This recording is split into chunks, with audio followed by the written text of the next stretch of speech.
This video is sponsored by Displate.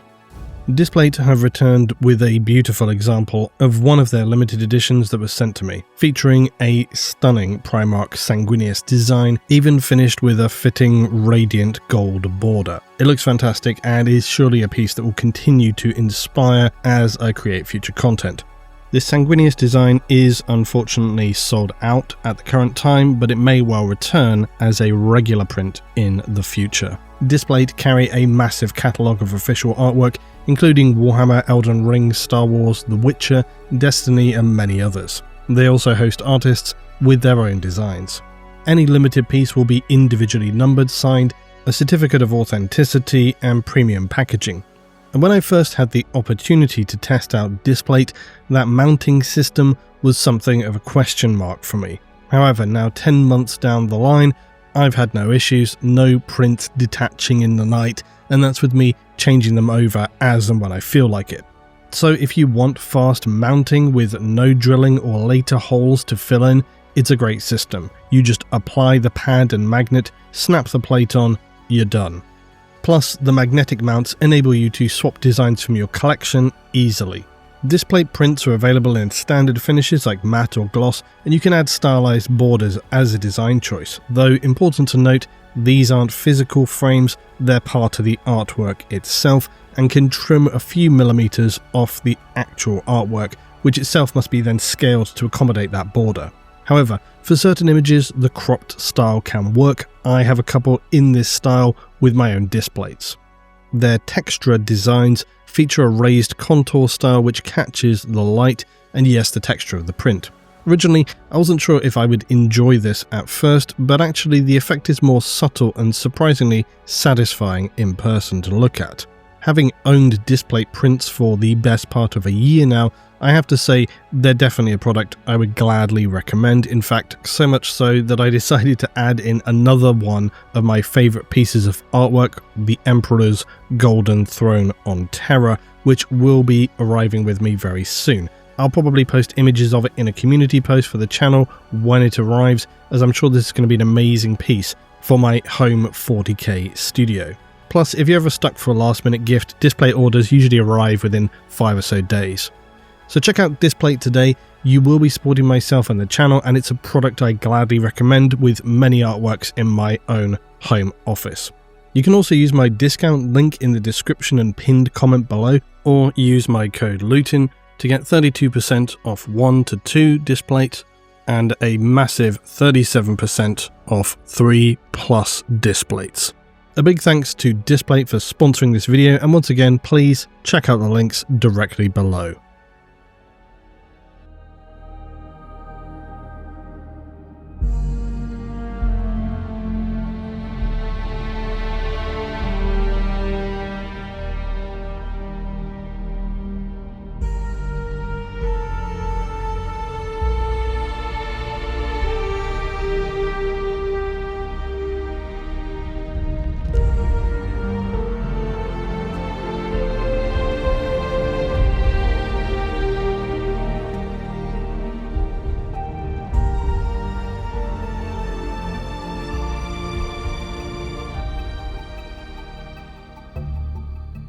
It should be no shock to any that this is a series long overdue.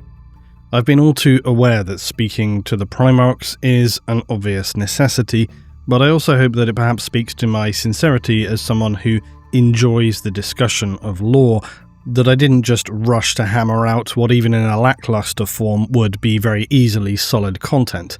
When it comes to the galaxy of M41, the Primarchs are foundational and structurally defining. For me, they're also intimidating in terms of their discussion, not least because, similarly to most of the big name characters and themes within the lore, their narrative is scattered across rulebooks, decades-old references and weighty novels, so choosing to speak about any of them gives pause for thought. What do you leave out? What do you leave in? What do you summarize? Which of the 19, and yes, I'm including Alfarius and Angron as individuals, even more so. Not to mention the eye-watering prospect of the need to reread heresy novels that you last looked at well over 10 years ago, which is what I had to do.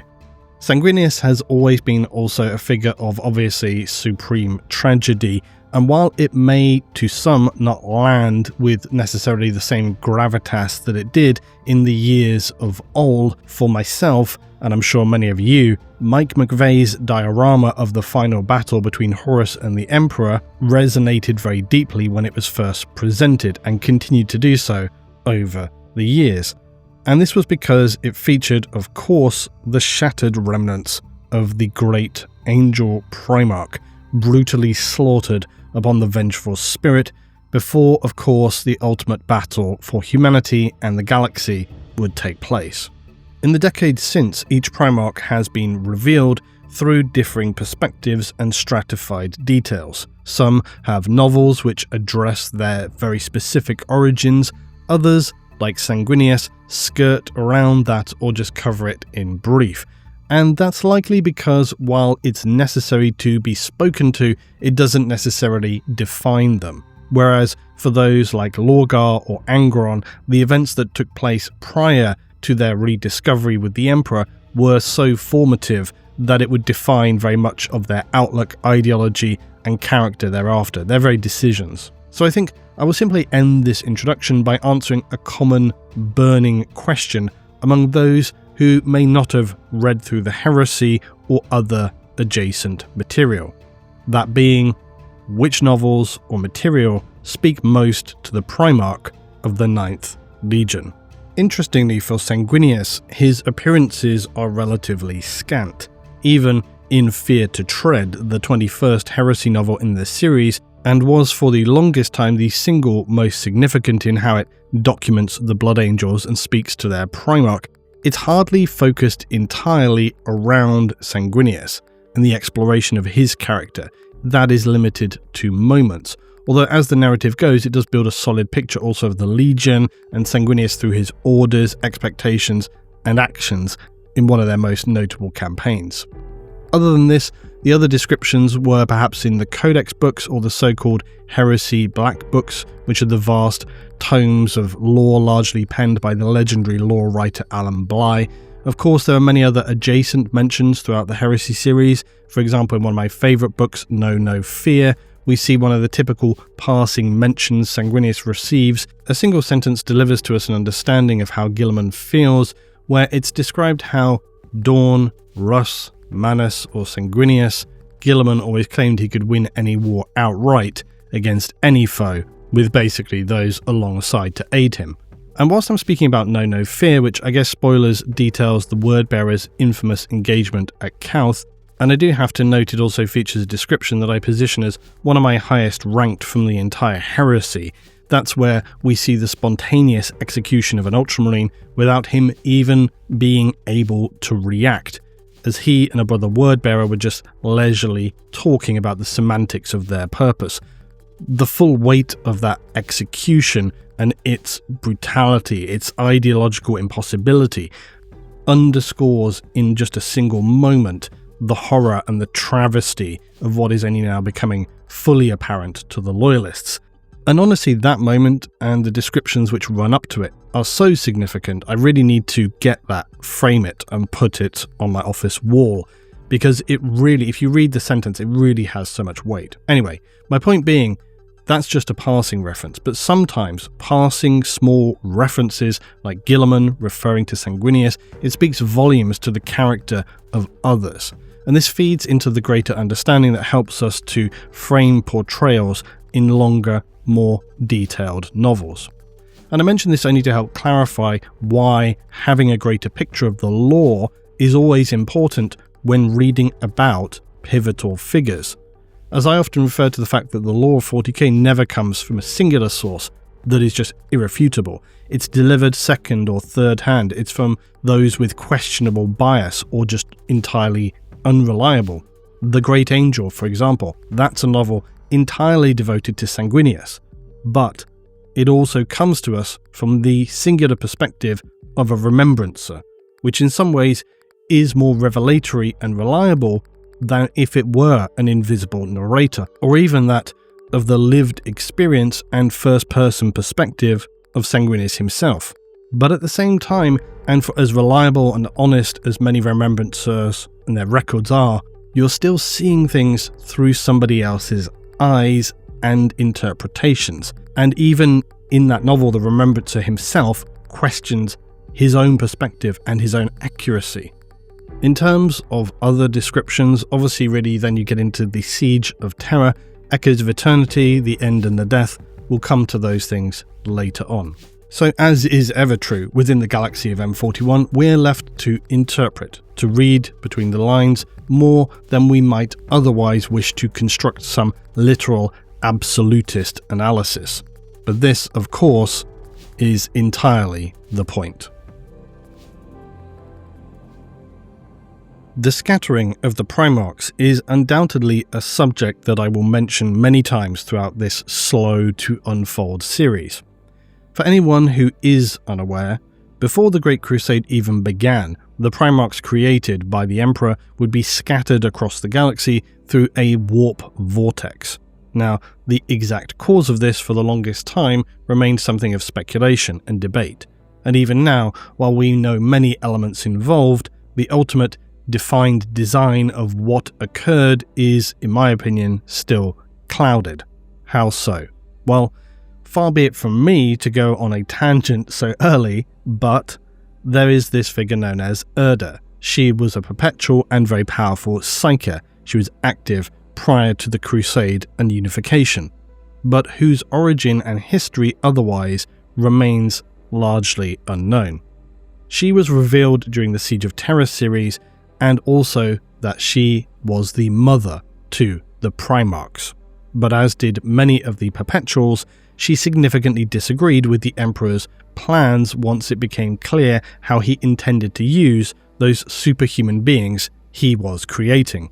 Which personally I find to be a little brow-furrowing, because really, you didn't guess what the extremely powerful, weaponized genetic monstrosities were going to be used for?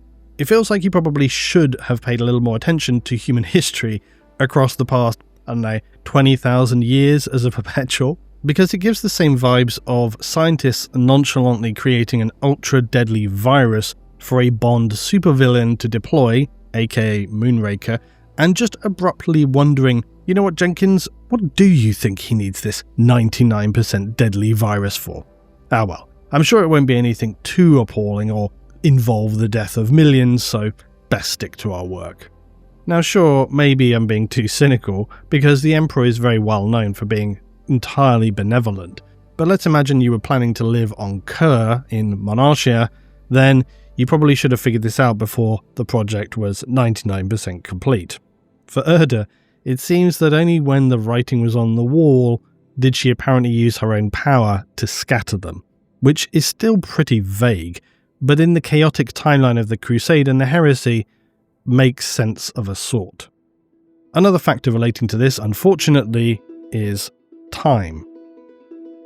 Now, I've spoken about causal loops, the theoretical concept whereby somebody from the future uses some means by which to return to a moment in the past and influence events before, thereby deliberately or unwittingly ensuring the future as they left it comes to pass.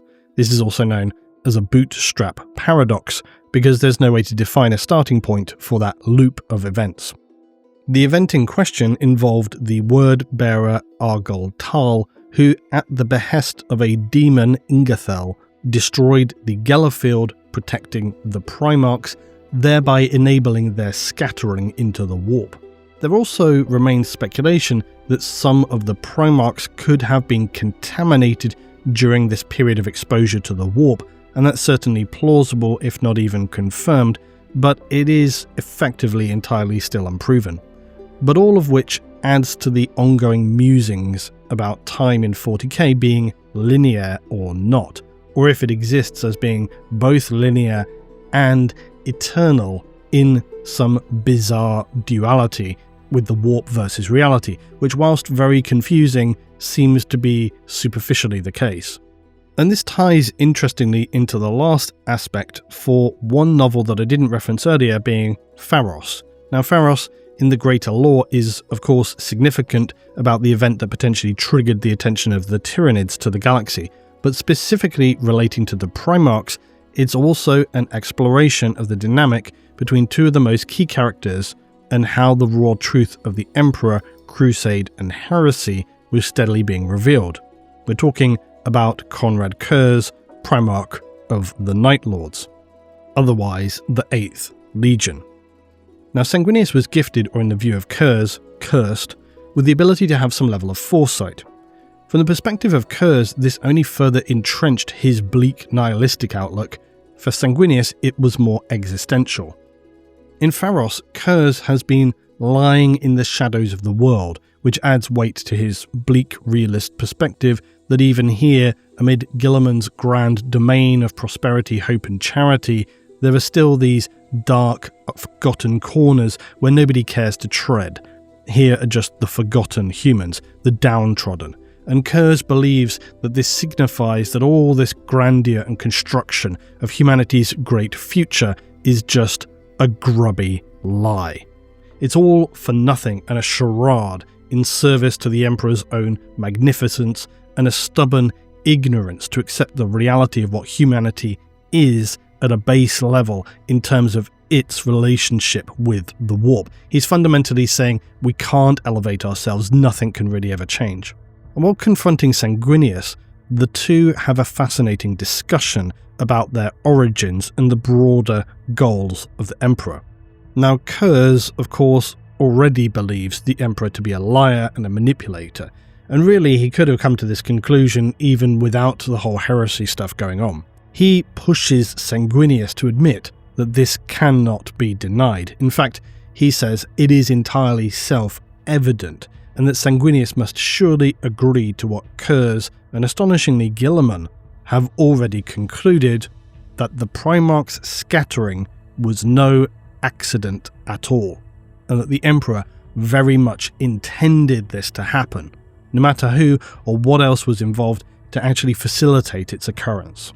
Because the most simple answer would have been that the Emperor saw what was going to happen and just thought, yeah, that's fine. Or of course, maybe he saw that it was necessary in order to fulfill other events.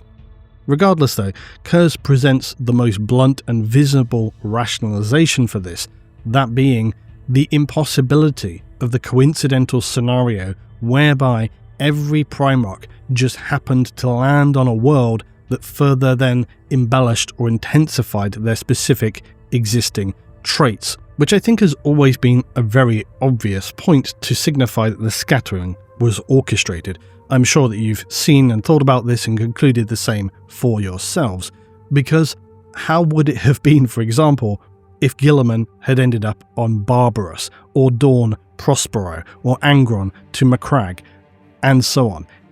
It just makes no sense. It's not to say that they wouldn't have survived or emerged somewhat representative of the characters we know them to be, but they certainly wouldn't have been so accelerated and amplified regarding their most powerful attributes that are gifted to them. They would have been probably more rounded and whole, and therefore likely the heresy or aspects of it would have been less intense or not happened at all. And also, given the pace to which the Emperor wished to carry out the crusade, you could consider this was entirely the purpose of the scattering. It gives a good reason to push out there to find them, not to mention other more subtle influences like a sense of gratitude and devotion in being rediscovered, instead of abandoned to isolation. It's also very motivational for the Space Marines to find their Primarch. Now, one could argue in the case of Angron you have the opposite thing happening, but again, very likely that's deliberate there to further increase his rage against all the different things. He's not happy when the Emperor finds him. He doesn't want to leave his world. He wants to resolve things. And the Emperor says, no, you've got to come away with me, which of course makes him pretty pissed off and resentful, again, probably by design. So Curze, in his more realist view, had concluded quite reasonably that based upon this and everything else they know, that the Emperor is a twisted, cruel figure who has engineered every single aspect and event for them from the very beginning, which then just feeds into Curze's view that the most important events in the galaxy are largely set and cannot be readily resisted or changed, that they are just pieces in a puzzle, which, as you know, kind of feeds into my view about eternalist time and sort of the situation within the galaxy regarding that. Sanguinius, of course, struggles with this because he doesn't want to believe it, but both Kurz and he share those future visions, which show them slivers of detail which point toward these bleak future events which await, not the glorious one which is promised, and so it somewhat fulfills and actually confirms what Kurz is talking about, and Sanguinius doesn't want to hear it. But two of my favourite lines from their interaction are where Sanguinius throws at Kurz a statement in relation to his legion saying, "The faults of your sons are the faults of the father," talking about the Night Lords, to which Kurz retorts, "Oh, how very apt." Now he goes on to state that his children are not like those of Sanguinius, but I always like to imagine that he's actually, given the conversation they just shared about the Emperor, that he's mocking Sanguinius for stumbling over these words, and in that statement unwittingly confirming everything that Kurz has been trying to convince Sanguinius of, that the Emperor is flawed and his plans and actions abhorrent, that the faults of the sons are the faults of the father, that the events of the heresy can be attributed squarely to him and no other, which I would personally tend to agree with. Sanguinius, of course, does not agree, but personally, it's hard to dismiss out of hand Kurz's argument, which of course is pretty crazy, but in the great picture, it's likely far more nuanced than the bleakness to which Conrad tends to see things. Between the two of them, though, I think their dynamic is best underscored with Sanguinius stating, "There is always a choice," to which Kurz replies, "There is never a choice." Anyway, that was a lot of chatting before we even get to Sanguinius, but it felt relevant to me, and I think it underscores the fact that the scattering was not necessarily as random or even unfortunate as it may have appeared to be. In fact, there is a very high probability that this was part of the Emperor's engineered plan to ensure some number of the Primarchs would enact a civil war, fulfilling either part of his plan or an unchangeable node of fate. And either way, now I've talked about all this, I won't have to again. Regardless of the why though, the scattering happened, and thus Sanguinius arrived upon the moon Baal Secundus. It was a desolate world, not lush or verdant or bejeweled. It was an inhospitable, poisonous wasteland. Still, in the grand scheme of the worlds the Primarchs found themselves upon, it definitely could have been worse. Baal and its two moons were destroyed long ago in some undocumented apocalypse which saw both atomic and viral war unleashed. And as extreme as this may sound, planets colonized by humanity which saw such an end are in fact typical of the harrowing destruction seen during the Age of Strife. In this age, colonized worlds simply imploded due to resource limitations and damage caused by the prior war with the Men of Iron and their own isolation. Often, all that was left were remnants of humankind that had come before, warmongering lords thirsting for power, or nomadic tribes, cyber-barbarians desperate for control over dwindling resources. So the world upon which the infant scattered from terror found itself upon was desolate, its air thin and irradiated, its surface twisted and malformed by centuries of fallout storms. Of the groups that survived in the form of scarred human relics, they were little more than nomadic tribes who endured a precarious life of little more than scavenging and sheltering in cave systems.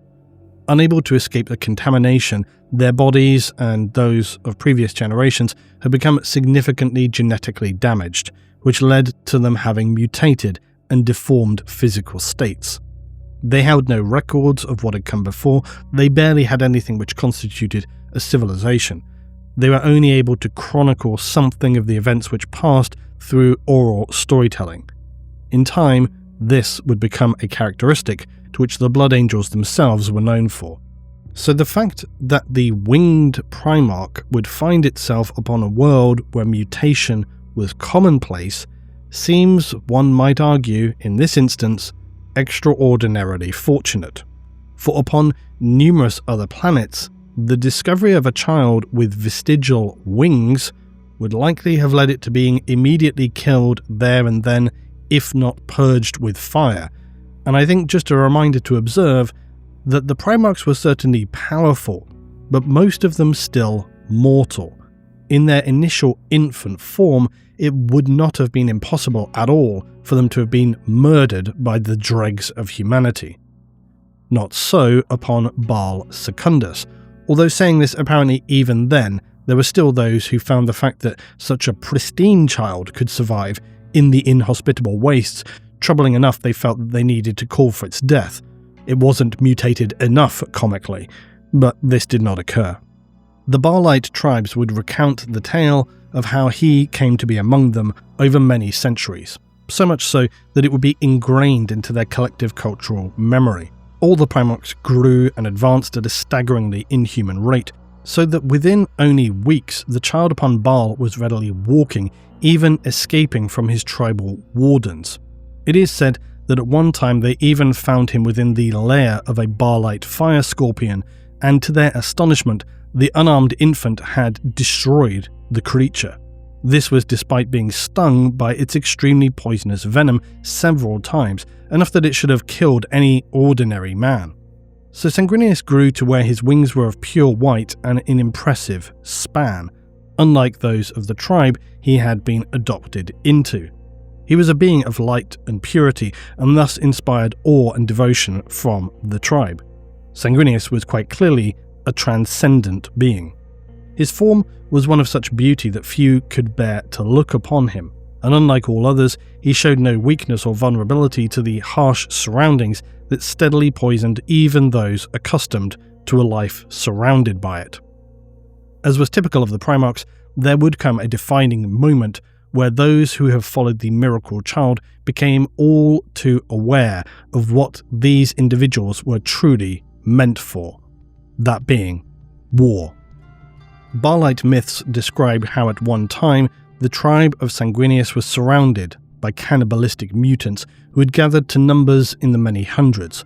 All had accepted their inevitable fate, for death upon the world was a constant. Sanguinius had other ideas. He rose to become their supreme protector, and in that moment of pure blazing light, as would be seen much later by the remembrances of the Crusade, Sanguinius's form shifted from the formal benevolent leader to that of the unleashed dark angel of death. It is described how he became a terrible red-black being, his eyes burning with a corona of light around his head. He unleashed a violent storm of irresistible destruction upon them, and when finished, he stood before them all, dripping in blood. Sanguinius would subsequently unite those tribes of mutants who had something approaching a constructive outlook for their own survival, and together waged a war against the more abhorrent groups of mutant human things which infested Baal Secundus. Despite being vastly outnumbered, with Sanguinius leading them, they won the conflict readily. Entirely understandably, the tribes of human mutants upon Baal came to worship Sanguinius, who very reasonably, in their eyes, was their ultimate salvation and a godlike being. So that by the time the Emperor found him, the people of Baal were troubled by what they witnessed, for in their eyes, what they saw was a god meeting a god. When the Emperor arrived upon Baal Secundus, Sanguinius was torn between the feeling of something he had never seen before, a spacecraft, yet also the surety of knowing that here was his father come to meet him. He knew even prior to their actual meeting that he had a father in this moment, and that was significantly notable as to the power of his foresight. Their meeting gives us an intriguing glimpse also into the Emperor. As is often the case when he meets with figures who rival his own psychic strength, there tends to be a little lapse on behalf of the Emperor. He is unsure about what they can see, and maybe he is unsure how much protection to put up in terms of shielding his own identity. So initially Sanguinius notes that the Emperor is human, but not quite a man, that he sees within his eyes the light of many souls, men and women. The Emperor also immediately exerts his power. He appears to speak the language of the world, but Sanguinius notices how the Emperor's perfection itself is a flaw. His impossible perfection was inhuman and considerably unsettling, so that right from the beginning, Sanguinius could see the glory and the horror, the success and celebration cast against the death and the raising of worlds. His foresight was already showing him the future to come. So when Sanguinius asks the Emperor what he is, we do get this glimpse into one of the most troubling questions speculated upon. For there is no answer, but it at least allows us to see that it is a possibility when the Emperor states, quote, "You are a Primarch, and you are my 9th general. You are a component of the great work. You are stolen by my enemy. Most unsettling of all, you may have been changed by them." The final admission is significantly troubling, but as we spoke to earlier, it's again a question of if the Emperor intended this all along, albeit with an element of randomness.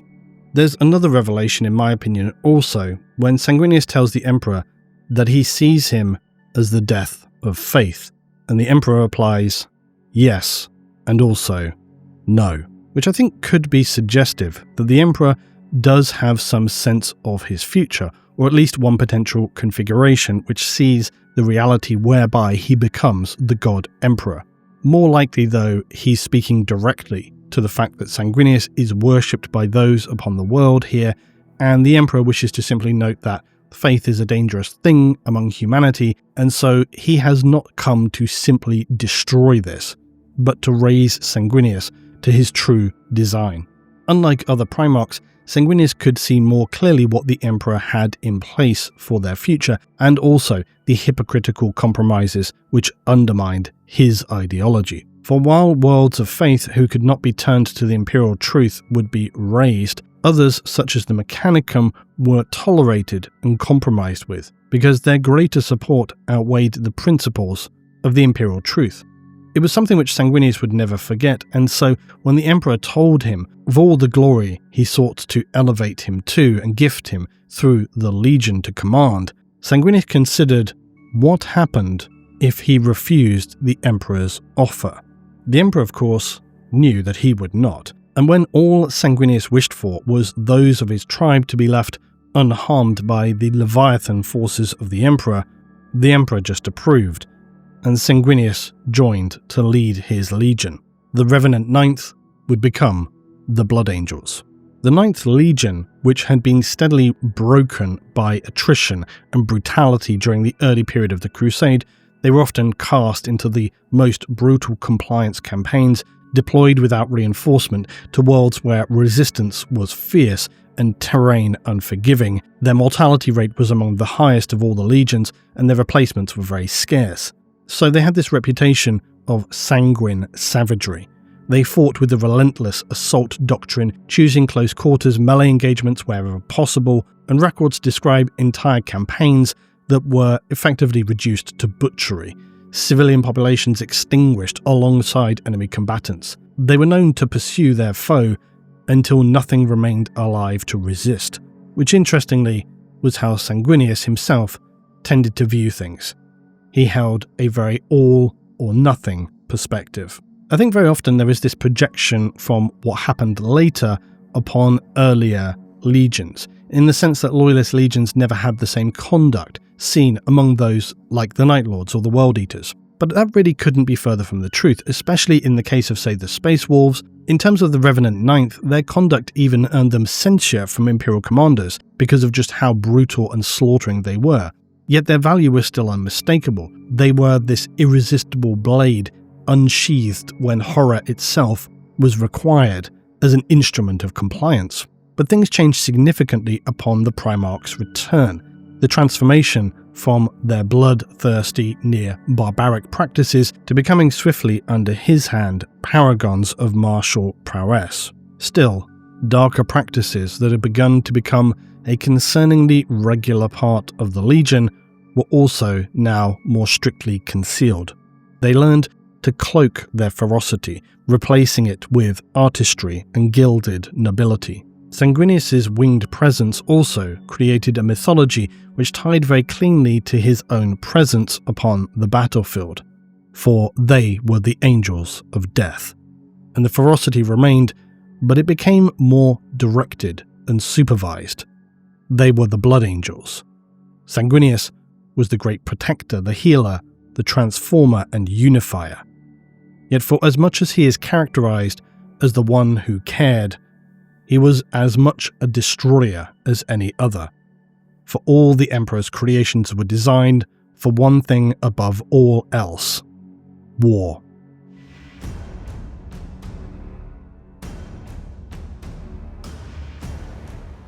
With the return of Sanguinius, the 9th Legion was remade, and under his leadership, brutality became discipline. Where once there had been unrelenting grinding slaughter, now efficiency became the order of planetary conquest. Sanguinius was able to harness their ability to combine shock violence with inspiring spectacle. This was something known throughout the Crusade, that crushing colonized worlds was not always necessary. This only applied to those who were the most resistant to compliance. For many, the combination of irresistible force and wonder was more than enough to convince them. The sight of off-world humans with immense power, and a figure such as Sanguinius approaching with wings of white clad in golden powered armoured suits, warriors wearing battle standards which espouse their angelic form, all directed toward an even greater superbeing, the Emperor. Worlds fell in line far more swiftly than they ever had as the Revenant 9th. Sanguinius became in fairly short order one of the Emperor's most beloved sons. For where those such as Perturabo or Angron had struggled for recognition by pretty much getting in their own way as much as their natural traits were problematic, Sanguinius seemed to be the exemplar of the Primarch project. He certainly was one under the consideration for Warmaster by the Emperor alongside Horus and Guilliman. And this is something mentioned several times throughout the chronicles of the Crusade and the Heresy. His relationship with Horus stands out particularly in Say Fear to Tread, where we're able to see the closeness between them. You have Horus praising him openly, seeking his counsel, and then later committing to conceal secrets for Sanguinius that are revealed about the problematic nature of the Legion. They both admit they will keep this sealed, even from the Emperor. The connection between Sanguinius and Horus is far beyond the superficial tragedy of the heresy, and through the descriptions we see in Fear to Tread and also Know No Fear, you get the sense of just how significant it is, that the one who fought hardest to redeem Horus was also the one who would be most betrayed, because no other than Sanguinius faced Horus so plainly in the most dire of hours, other than obviously the Emperor, and I think that really exemplifies all that he was, his foresight, his uncompromising nature. Sanguinius embodied that close loyalty between the Primarchs and often chose to act as a mediator among his brothers. But I think it's important to consider one fact in relation to this, for while it is clear from even the first meeting with the Emperor that Sanguinius has an empathetic nature, we should also consider that this, at least to some degree, may have been shaped by his foresight ability. For example, if you imagine Sanguinius seeing a destructive fracture between two others, then his attempts to heal divisions can be read as more than just simply a wish for calm or an idealistic peace. And it becomes more about a conscious defiance of potentially destructive paths. Anyway, that's just my speculation, but it seems more than plausible to me. I think in that sense you also have to consider the impact that any Primarch and Legion would have upon each other, and that can be said for all the Primarchs and Legions. The 9th, even after Sanguinius returned, remained touched by that infamous genetic or potentially psychic flaw. They carried the instability that manifested as the Red Thirst, this craving for blood and a savage madness in battle. Sanguinius concealed it because he hoped to address it in the aftermath of the Great Crusade. He did not want for this to become a distraction or undermine their efforts, and he felt that he could manage it. But that aspect was hidden as much as possible or otherwise cloaked in that outward discipline, the ceremony, the grandeur of the Blood Angels. And this is where, in The Great Angel, we see the disparity between the lived experience of remembrancers who were placed with the Blood Angels and the imperial propaganda that described them as living angels, this really aspirational idea of what an Astartes could be. In reality, the propaganda bore no resemblance to the raw brutality that they exhibited in battle, so much so that it was really shocking for the remembrancer at hand. They also concealed this thirst of the floor, which only grew worse as the heresy descended. But of course, even the worst situation that occurred for them at Signus, which we will get to, Sanguinius' reputation remained untarnished because his brothers respected him, the Emperor trusted him, and the mortal soldiers of the Imperial Army, or any world he was present upon, needed to revere him for what he appeared to be. This saint-like figure, despite of course religion not being a thing in the Imperium at that time, this demigod creation. Except of course, unlike Lorgar, whose pursuit of doctrinal faith was very rejected, Sanguinius walked this line whereby he had this presence of being a spiritual being, but kept strict adherence still to the imperial truth, while surrounding himself with this aura of supreme loyalty to the imperial dream, the crusade, and the emperor. And in some ways, Sanguinius is very like the emperor in that sense. When you see his form, you think, wow, that's a godlike being, and of course, humans are going to feel drawn to that in a spiritual way, but then at the same time, they're looking you straight in the eye saying, I am just a regular human.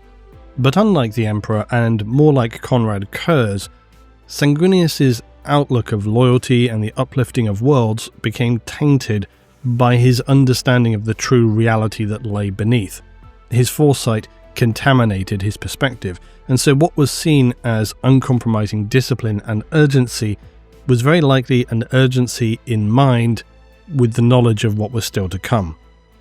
In some respects, Sanguinius' life was very idealistic, but also defined by sacrifice. For where Horus had been raised to exude and manage power, Guilliman had learned to forge an empire, but Sanguinius lived a life that was simply determined. They felt like they had achieved true things. Sanguinius, though, lived this life that felt predetermined. He played his part, he moved the pieces, he committed to it, but ultimately he knew that he was walking toward an inevitable, inescapable end, just like Konrad Curze. If you are new to learning about the galaxy of M41 or the period of the heresy and the crusade, you might not be aware of just how important the role of foresight or psychic abilities plays. Time shenanigans remains thankfully a smaller part of the order of things because, as you all know, I dislike this and I'm forced to tolerate it at arm's length because I pray it never becomes more than that. Psychic foresight, though, the ability to just see into the future, the short or the long term, is heavily embedded into the nature of the Warhammer narrative, and it is more plausible because it's not singularly among humanity. The Eldari are one who place significant weight into their ability to foretell and look at what potentially lies ahead. This power forms the foundation of everything the Emperor was looking to achieve with the Crusade and his projects, even while it remains the subject of speculation.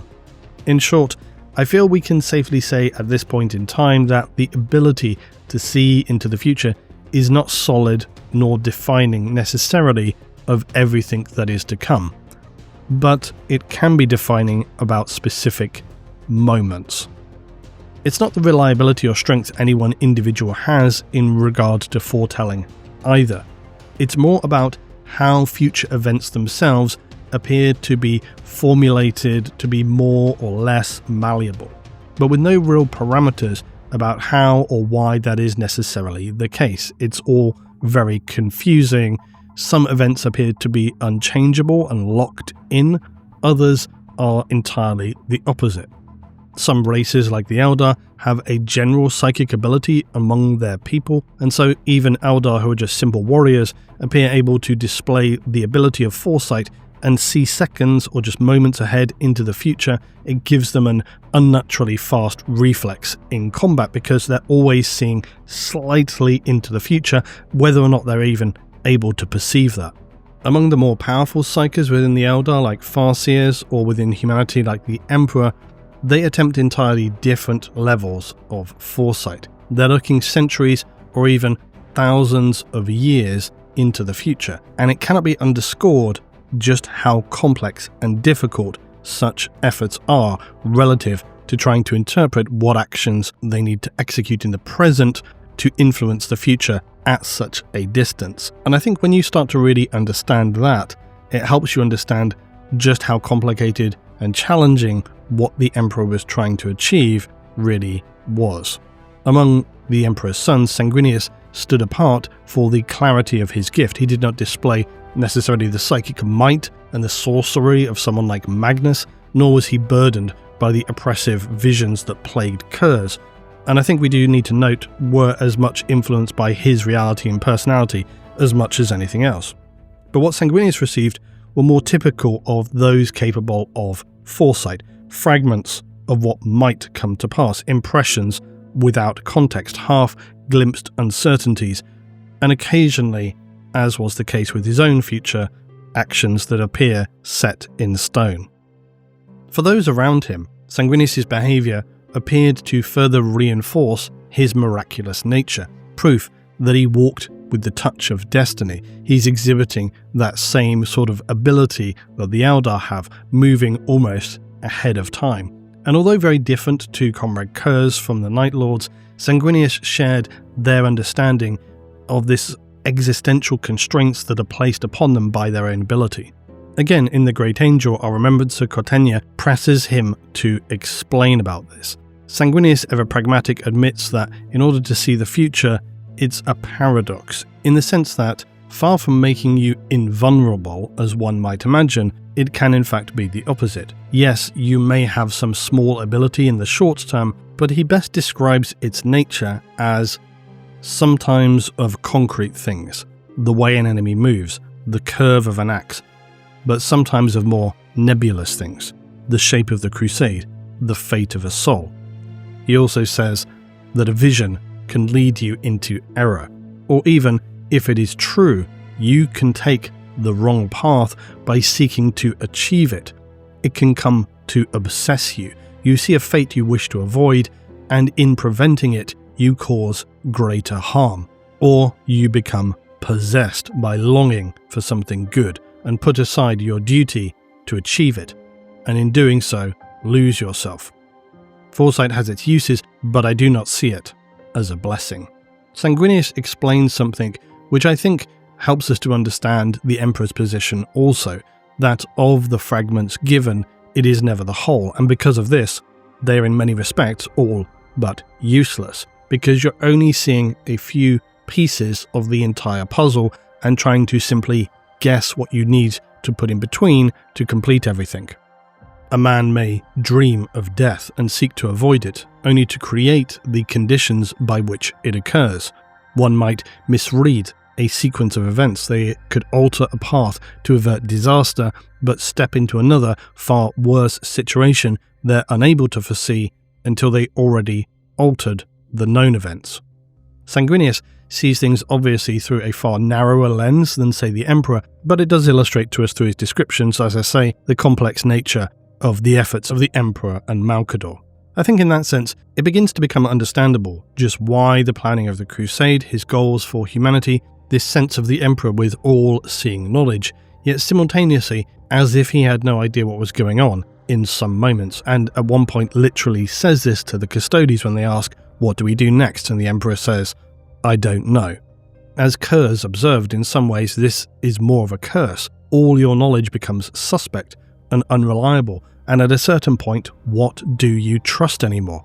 Each selected choice is just ringing with doubt. Is this the correct path, or is it a decision that will drive us all into ruin? It's bad enough for a Primarch attempting to secure a world or a system, but scale this up to the plans being laid out by the Emperor, and it becomes quite terrifying. The Emperor saw futures where mankind triumphed, but also where they were destroyed. I do believe for the longest time, he was able to see that his actions were securing the future for humanity. He's going down this path, and he can see where things are going. But inevitably, through the need for secrecy, the reliance upon independent, often unreliable creations, the suppression of truth, it causes all of his foreseen plans to steadily unravel. There are just too many variables, and there's always this sense that it's steadily becoming narrowed down until the end. And I don't think he really knew the correct path, and that's what nearly caused him into becoming the Dark King, this new chaos god. It was only averted in the final hours of the heresy when the Emperor could be convinced that there was an alternate path, and perhaps he couldn't see that until that point in time. So through Sanguinius' descriptions, we can understand why it is so all-consuming of an issue for those who see beyond the present, and why perhaps the Eldar appear the few who are able to walk this line between interpreting such matters and actually carrying out actions guided by them. The Eldar are extraordinarily careful about how they use Farsight, because they really do understand the consequences involved, and that even small adjustments could have gigantic, eternal consequences. I think one of the most obvious examples we've referenced before comes in False Gods, very early in the Heresy series, where Horus is of course shown visions of the Emperor enthroned as a god. He is missing from this future also, the Primarchs abandoned, the Imperium crumbling. Horus is told that this is the inevitable path. This is where you get that paradox of foresight as a weapon. Horus has no understanding of what he is presented with, and although he may not have taken it entirely seriously, it embeds this idea of this being something to avoid, the idea that there is a potential future in which that could happen and not the path which he currently sees. And thereby this ultimately ensures, of course, that it does end up coming to pass. So just as Sanguinius described, the very effort to resist a vision can become the mechanism by which that manifests. Sanguinius did not only see himself dying at the hands of Horus though, he also saw strands of the wider fate that awaited all, the fall of his brothers, the burning of Terra, the darkness of the precipice they stood upon. But unlike Horus, he was able to understand not to take these visions as being necessarily fixed. Sanguinius' life was defined by struggle and transformation. He had a sense of being able to shape things. He rallied his legion, despite the corruption which ate away at their souls. He marched to Terra, knowing full well he would not return. He understood the necessity of sacrifice, something that I'm going to repeat a lot in this video, and that was always in service of this sense of achieving something better.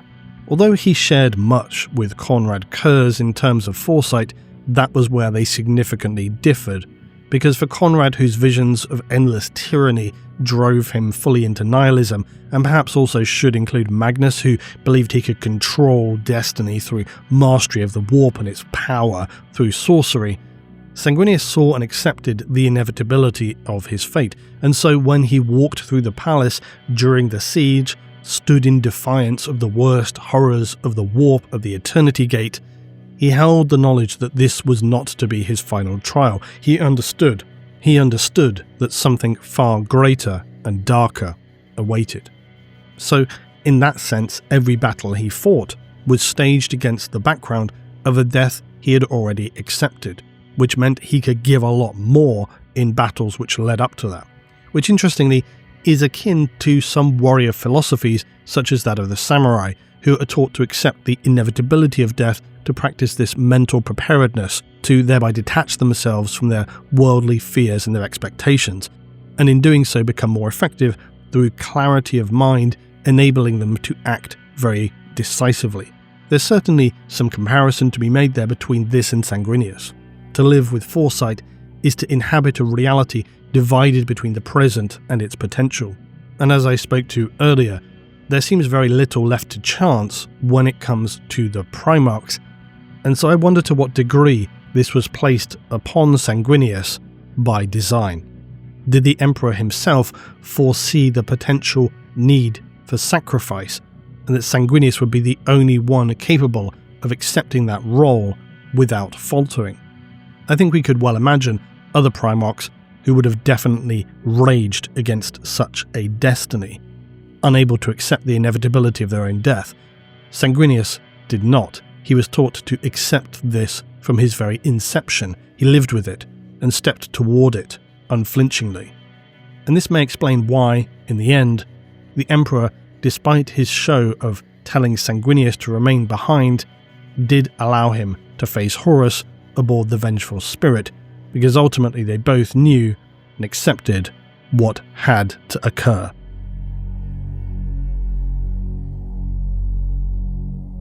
The Great Crusade demanded unending compliance. For the Astartes and Primarchs under the orders of the Emperor, that meant by any means necessary. In the case of the Blood Angels, while Imperial records may laud their strategic and diplomatic elegance, remembrancers who travelled with them captured a more raw truth. This meant entire systems bent into compliance through precise yet terrifying displays of violence, and the wholesale extermination of any Xenos found. So, pretty standard crusade fare, you might conclude. For all the splendour of the Primarch, such awe gave way to disturbing warfare. The Blood Angels fight with extremes of savagery that are difficult for mortal allies to bear witness to, and not just in the literal acts themselves. All Space Marines and Primarchs operate obviously outside of the standard limitations for a human, but the transformed warriors of the Emperor are not just enhanced in the sense of being more powerful. Their actions in the extremes seen among those such as the Blood Angels in combat becomes something truly disturbing. It's their speed, the intensity, the lack of hesitation in butchery. It unsettles the human brain. It triggers something which just says, this is wrong. And while it may be typical to be seen in illustrations of the Astartes, that behaviour, it's not just superhuman, it is inhuman. Which was of course very much by the design of the Emperor, and you see this very early even in the unification, to create a force that would be his hammer to reshape the galaxy to which none could stand against. That same remembrancer, who was assigned to the Blood Angels, and you can read about this in The Great Angel, observed how Sanguinius himself was undoubtedly majestic in battle, awe-inspiring and glorious, yet somehow very wrong. His movements defied instinctive recognition, just as the human eye seeks patterns in motion, balance, in form, how the human eye can see something artificial and just know it's not correct. Sanguinius exceeded the rules. He transitioned through melee as though physical laws themselves were being bent. So to watch him in combat was to feel something deeply unsettling. The descriptions of how Sanguinius appears in battle are particularly interesting because it leans on this emphasis that humans are instinctively trained in our brains to know when an image is false, to know when motion does not belong. It's like how for a long time CGI in movies was often very easy to detect. Your brain can just tell and see. The same with AI now, ever more. So no matter how polished it might be, your brain is very good at just knowing that it's somehow not right, which really is an excellent analogy for us to imagine something like the Primarchs in combat, that these beings who are undoubtedly far above human ability, they're pushing the boundaries of what is possible within the parameters of reality, that the Angel of the Ninth Legion, for all of his aesthetic beauty, cannot separate himself from that unnatural distortion, so that what you're left with to witness is far from beautiful or awe-inspiring as you might imagine. It's disturbing. What I personally enjoy about this observation, and rare, brutally honest description, is that for one thing it highlights this paradox of the Primarchs themselves, in the sense that they were created as weapons engineered to surpass humanity, yet the cost of that perfection is estrangement from the very things that they sought to protect. Sanguinius inspired loyalty and adoration, but when he is witnessed unleashing his full fury, it is far from this. It is horrifying. It is monstrous. All the Primarchs had aspects of this, but I think in those such as Garmon or Sanguinius, the dissonance was more sharp because of the fact that it came clothed in something that ordinarily was more relatable, or that this mythically angelic form could descend so far. The other part to it is that I like the fact that we get a real angle instead of the propaganda, because perspectives of the Astartes and their campaigns are still often being told to us through something of the imperial lens, not the human lens, and I find those two things to be quite separate. When you get a remembrancer or some other human figure of note describing how they perceive such figures, the reality is often far more unsettling and contemptuous and apathetic when stacked against the propaganda that would have you otherwise believe. Often during the heresy, you do get these moments where humans encounter beings that have been so incredibly built up to us through narrative and descriptions and emotion, and then a human comes to meet them, and the human fully understands that this being could destroy them, eradicate them, and specifically for that reason, they seem to cease caring about their own existence. They almost have a contempt for what they are trying to be, trying to break down their egos in a very human way. The sense that we're told these are these aspirational, golden, immense beings that everybody should be prostrating themselves in awe of. And that is often the case, but you still get those humans who see through the charade and just say, no, I'm not having this. And I like that very much. So the tension of what they were reached a grotesque expression when Sanguinius IX was sent to attend a situation developing upon Signus Prime. Horus himself had directed Sanguinius IX Legion to Signus Prime, framing it as a campaign against potential Xenos. Sanguinius believed they were carrying out a legitimate crusade order from the Warmaster. They had no reason to presume otherwise. This was, though, a plan to either turn, delay, or destroy the Ninth. During the heresy, many actions were taken to slow or delay those that Horus knew were very unlikely to be turned to his cause. For example, also around this time, and staged under Forus's false orders, the word-bearers had arrived at Calth, and subsequently, in one of the most devastating assaults of the heresy, they turned upon the Ultramarines, slaughtering them and using the system's star as a sacrifice to birth the Ruin Storm. The Ruin Storm was very significant because this was a warp storm so immense it split the galaxy in two, thereby severing communication and travel, plunging the heresy into the so-called Age of Darkness. The destruction of the Ultramarines was of course never a possibility. Their legion was just too big. It was one of the largest in existence, and worse still for Horus, he knew always that Guilliman was far too pragmatic and loyal to be turned. So with the best laid plans of the word-bearers, all they could hope for was to prevent the 13th Legion from reaching Terra.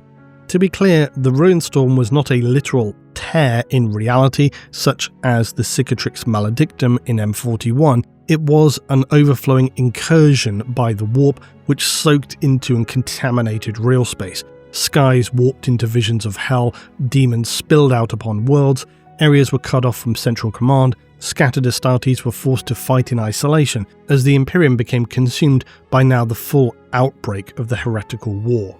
So when the Blood Angels entered the Signus system, they expected to find standard compliance missions. From the outset though, it was clear something was already deeply wrong here. The laws of reality were breaking down, preventing them from leaving, and one planet had even fractured into demonic runes. Upon their search for human survivors, all they found were grim remnants. Upon one planet, they were even set upon by reanimated wreckage. A hive city itself appeared to have come to life. The corrupted world was subsequently subjected to exterminatus. So things were already very deeply contaminated here, and very, very wrong. Sanguinius ordered additional expeditions to the inner Signus worlds, but what they encountered here was just more absence of humanity, just demonic horrors. They found little that there was to realistically achieve. And from here on, their nightmare encounter just unfolded steadily. There was no explosion of horror as had been seen at, say, Istvan. Their fleet's chronometers began to display impossible numbers, recurring sixes of M31. These repeated endlessly, as if time itself had broken, which of course it had. As ever for the creatures of the warp, next came the voices. At this time especially, knowledge of the warp and what dwelled within remained very limited, and so mortals in the fleet began hearing whispers that were not theirs. Their nerves, their minds, their spirit disintegrated. The stronger among the crewmen just went slowly mad, others had far more visceral responses, some tearing out their own eyes, scratching their faces, others turned their weapons upon those around them and then themselves. Decks ran red with the blood of those who'd never even faced their enemy. The Astartes of course have naturally more resilience to such torments, but I think during this era of the Crusade you see them be more susceptible to contamination by chaos simply due to them having limited understanding and it conflicting against their actual beliefs, which of course was why Malcador said probably should have told everybody about the warp, whereas in the contemporary period of M41, Space Marines tend to have a grasp of the nature of what they face, and thus it makes them more stalwart against the horror, which is why, as Malcador said, probably should have told everybody about the warp. For the Astartes of the force deployed to Signus, there was no guarantee of default immunity. Though they did not break in the same way, they were still forced to restrain their mortal crews. They shackled some, killed others, before the contagion of madness could spread any further. And that, of course, had a demoralising impact on the crew and themselves. The Legion found itself fighting for control among its own vessels, even before they had encountered any enemy or even knowing really what they were supposed to be doing, which was very depressing. It was in the midst of this confusion that Kairos the Perverse, a keeper of secrets of Slaanesh, a greater demon, intruded directly into the Primarch's sanctum. Its image filled the chamber of Sanguinius with a vision of an entity of impossible beauty and foul corruption. It mocked and baited him. It dared the Primarch to approach Signus Prime, and where his more measured brothers may have hesitated, Sanguinius did not. He accepted the challenge, and their course was set for a surface deployment. And again, that speaks to the nature of Sanguinius. He was always all in or not at all. Between Horus and the Dark Apostle Erebus of the Wordbearers, both had come to the conclusion that while Sanguinius likely couldn't be plainly urged to join their cause, they could exploit the Blood Angel's flaw, as was discovered by Horus, to see Sanguinius and his legion fall to the most similarly aligned path, that being, of course, Khorne. However, as is typical within the great game of chaos, all is lies and deception. Slaanesh had other plans. Kairos and again Chaplain Erebus wished to convert Sanguinius to their banner. Such is the discordant nature of chaos, they couldn't even agree on the most simple of goals here, for while Erebus wanted to recruit Sanguinius, Horus and the bloodthirster Kabanda and wordbearer Tanis Creed saw the Primarch as being too unmovable in his loyalties. They quite simply just wanted Sanguinius dead. And then the corrupted Blood Angels would most likely slide back into their revenant ways, falling under the War Master's banner.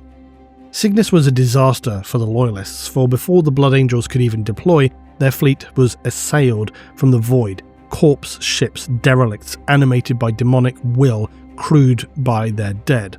They deluged the Blood Angels' fleet, and the losses mounted.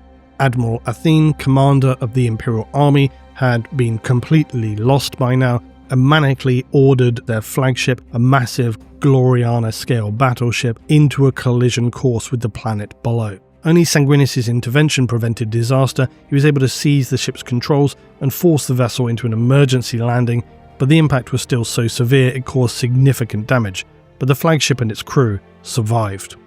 But now they were on the planet itself. The 9th Legion advanced into the absolute nightmare that awaited them. The Keeper of Secrets Cathedral was a palace of impossible architecture. It dominated the horizon. In a macro iteration of the Palace of Slaanesh, it also defied censors. Its internal laws were lethal in and of themselves. Nonetheless, it had to be destroyed. At their head marched First Captain, Chapter Master Raldoron, equerry to the Primarch, and one apothecary Meros, guiding the vanguard, while their Primarch carved a path through the demons, the cultists, and word-bearers. The city of Signus became their crucible, the streets drowned in blood, the sky filled with shrieking, immaterial entities. But also facing them were the forces of Khorne, including the greater demon, Kabanda. This was a being of true nightmare, an irresistible glabrous form, its skin the colour of dried gore, and it stood now before them, defiantly in their path. It sought not only to kill Sanguinius, but to break him. It promised power, exaltation, through, of course, bloodshed, securing for himself an eternal place at Khorne's side. To the surprise of none, Sanguinius' refusal was absolute. The duel between Sanguinius and the demon was titanic.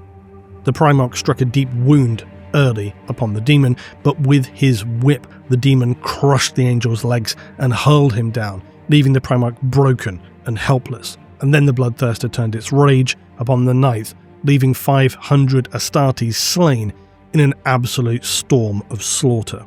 The saturation of blood that had been spilled fueled the activation of a warp engine known as the Ragefire. Devised by Erebus, it had been intended to corrupt Sanguinius and his sons, for within it lay Blood Angel brother Targas. He was mutilated and half dead. He was an individual whom Erebus had stolen from Fabius Baal's early laboratory developments, and now stripped of all which had made him a Blood Angel, driven mad by the pain and rage, he was the conduit for a rage that would consume the entire Legion. The Ragefire amplified and unleashed the red thirst that had so haunted and been carefully concealed by the Legion. And that moment in and of itself is a real nod to the fact that the flaw, the thirst within the Blood Angels, is very much a psychic element tied to their soul, not necessarily genetic, as Sanguinius believed. The psychic backlash of the ritual reverberated across the battlefield and slammed into the Primarch's soul, dragging him into unconsciousness. And at the same time, it shattered the restraints within his legion's blood. This was a similar iteration of what would be seen later toward the end of the heresy.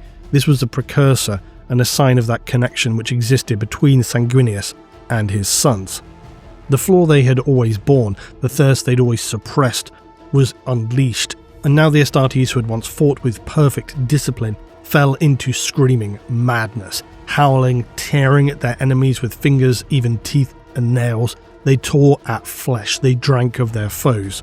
What was revealed upon Signus was a darkness that the Blood Angels would be forced to exist with forever in the form of the Black Rage and the Death Company. Sanguinius would be forced to subsequently confront this truth, that his legion could be collectively transformed from the redeemed into butchers if the flaw was triggered. It wasn't just latent, it was an active defect in all of the 9th Legion. Remembering the Remembrancer's earlier words, that their savagery was already beyond human comprehension. Now this was confirmed in the unfolding apocalypse. So Sanguinius' hopes of waiting until after the Crusade to fix this problem seemed all but hopeless. Meanwhile, Captain Raldoron and Meros had led their strike team in an effort to destroy the demonic fortress, the Cathedral of the Mark. They faced their own test of character though, as they now fought through little hordes of demonettes and bloodletters, attempting to reach the cathedral, yet within its walls only lay more terror and the traitors. The Red Thirst was still consuming the Blood Angels in a dark rage which propelled them against any in their path. They faced all with the same unthinking ferocity and disregard for their own preservation. And during this campaign, a group of Space Wolves had been attached to the fleet, and they, among any remaining human cultists and wordbearers, were now also in the sights of the raging, thirsting whirlwind. They were slaughtered, save for a few of the librarians who appeared able to resist this thirst, and for some time they also had been having visions. They were unsure how to proceed, given that they were constrained by the agreements that had been signed at the Council of Nicaea that effectively had outlawed psychers in the legions. In a prime example, though, of why forbidding all psychic activity within the Imperials could never be enacted as an unbreakable law, the librarians used their powers to help Sanguinius to recover. But now, though, the torrent of raging Blood Angels had reached the cathedral. They were no longer an army under any command, they were a raw tide of instinct and compulsion. Wave after wave broke against the structure, its corrupted defenders absent of any cohesion themselves. They met the broken legionnaires and all descended into a raging frenzy. It was pure chaos. Bolters, now exhausted of their ammunition, were just being used to bludgeon anyone and anything into pulped matter. Chainswords, power fists, even their bare hands pounded and ripped at anything in reach. Space Marines, Terminators, even Dreadnoughts, all were pulled down into the dark filth of slaughter. The scene was truly an offence to all the Imperium and Crusade stood for many who were guarding the cathedral had been formed from the remnants of Signus's people, their flesh warped into vessels for the unknowable entities, and the sight unfolding was abhorrent. Other things were not entirely present in reality. They required bodies of the dead and living alike to anchor themselves For any who might have observed this, it was difficult to discern who were the most terrifying force. The angels seemed to be irredeemable. The nobility of Sanguinius' sons, their reformed sense of control and discipline, had wholly collapsed into nothing more than the savagery many had long felt defined them. Inside the cathedral, Meros and the others were in the presence of the returning Kabanda and the Slaaneshi demon, Kairos. Both were enriched by the deteriorating situation facing the Loyalists. They could sense the end approaching. And worse, Meros and his companions now saw the shackled body of one of their own, and recognized him. Raldoron called out, "It's Targus, captain of the 111th. They couldn't understand how or what he was here for, but it was clear he had been destroyed and tormented to an unimaginable degree. Raldoron and the other Blood Angels present now unleashed their own, more coherent rage against the demonic horrors, yet even as they destroyed bloodletters, threw bolter and blades against the greater demon and its kin, word-bearers came for Raldoron, but he dispatched them as the filth they were, much to the delight of Kairos. It blocked any retreat by the Loyalists, picking up the captain, tossing him to its companion demon to finish it. Commander stalked in for the kill, but then hesitated. Sanguinius landed like a crack of thunder, his wings two transcendent arcs of white. Meros and Raldoron could not believe what they were seeing. The Primarch was already moving. He was like lightning. He did not even look at the goat-headed Slaaneshi Kairos. Sanguinius' attention was on Kabanda. Yet with a mere flick of his arm, while in winged flight, Sanguinius' sword was in the air, singing as it cut across the room, to impale the pink-skinned, hellish creature against the back walls of the temple. Kairos screamed out. The Primarch now was already upon the Bloodthirster, even as it moved away, instantly forgetting the captain. Lesser demons were scattered in the wake of the Primarch, and when Kabanda drew its whip once more, Sanguinius blocked its descent with his wing, before catching its incoming axe. Kairos screamed out, having recovered in indignant rage, "Kill him!" While the Primarch and Bloodthirster traded verbal barbs, without warning Sanguinius twisted and shattered the demon's axe, and in the shock of the moment, the Primarch was upon it, pummeling it with a flurry of blows. The demon, not expecting to suffer such true damage, was spitting black blood, and when it again attempted to bring down its razored whip, Sanguinius flew with that same inhuman speed. It caught the whip and brought it down to the demon, wrapping it around its throat. They collapsed into the floor, but shocked by the brutality of the Primarch's attack, it could not free itself. Sanguinius tightened the coil around its neck. Kabanda attempted to free itself by unfurling its black wings. The Primarch tore them from their sockets. The demon thing knew true agony, perhaps for the first time. Finally, Sanguinius cast the hell creature into the warp flame pit that was at the centre of the cathedral hall. Sanguinius had banished Kabanda, yet what the demon had unleashed within the 9th Legion was not merely due to its presence or the acts that had occurred. Their unquenchable thirst for blood and violence had set such a blaze of ferocity that it could not leave their souls until every taint of chaos had been erased from the planet. Outside, the churning slaughter continued, and Cygnus Prime was still under the purge of rampaging Blood Angels. But now, with the absence of Kabanda, the Slaaneshi Greater Demon and Kairos the Perverse was a little more measured. Its earlier calls for the death of the Primarch, having just witnessed him dispatch a greater servant of Khorne, had surprisingly dissipated. It chose a different, softer tack, and perhaps hoped still to turn Sanguinius. Meros and the others still faced their own personal final test in the form of another word-bearer who had thrown in their lot with the demons, but they were simply now met with the fury and unleashed determination of the angels. Meros split open the traitor's face with bolter and blade. Cygnus was a slick of blood. Everywhere one cared to look lay the dead and their tattered remains. While it were true that the 9th had lost themselves here, what had been severely underestimated by the enemy was that they did not lose their focus or skill. They were in fact more effective than ever, despite how they fought with their mindless, unseen ferocity. But far from being broken to a degree which left them as rampaging lunatics, What had occurred was that they were merely unshackled from the restraints placed upon them by the sensibilities of the Crusade. But this would not be the same as what was seen during the end of the Siege of Terror. This had merely unleashed their barbaric potential. The demons were now all but running in retreat, for the angels of death bore down upon them. Kyrus and the others within the sanctum were all too aware of the looming quiet. It was evident that the tides of fate had shifted, and certainly not in their favour.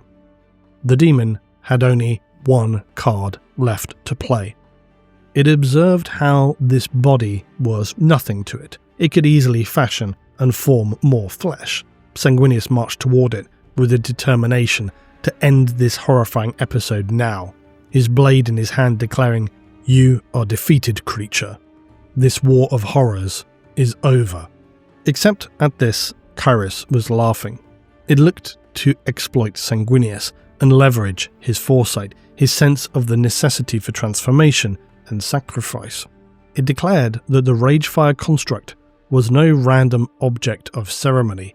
It was a manifestation of the darkness inside Sanguinius himself. It was the warp.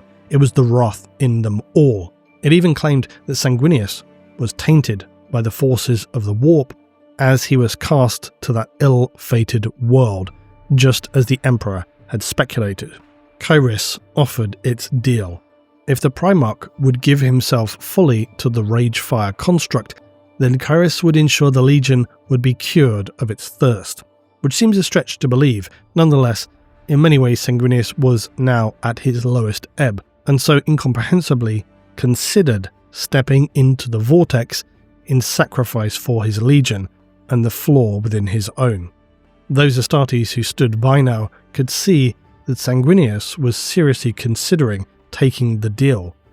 So with no warning, Apothecary Meros leapt forward. He cut the lines for the suspended Ragefire construct, thereby catapulting himself toward the Chaos Vortex. Sanguinius followed, but too late.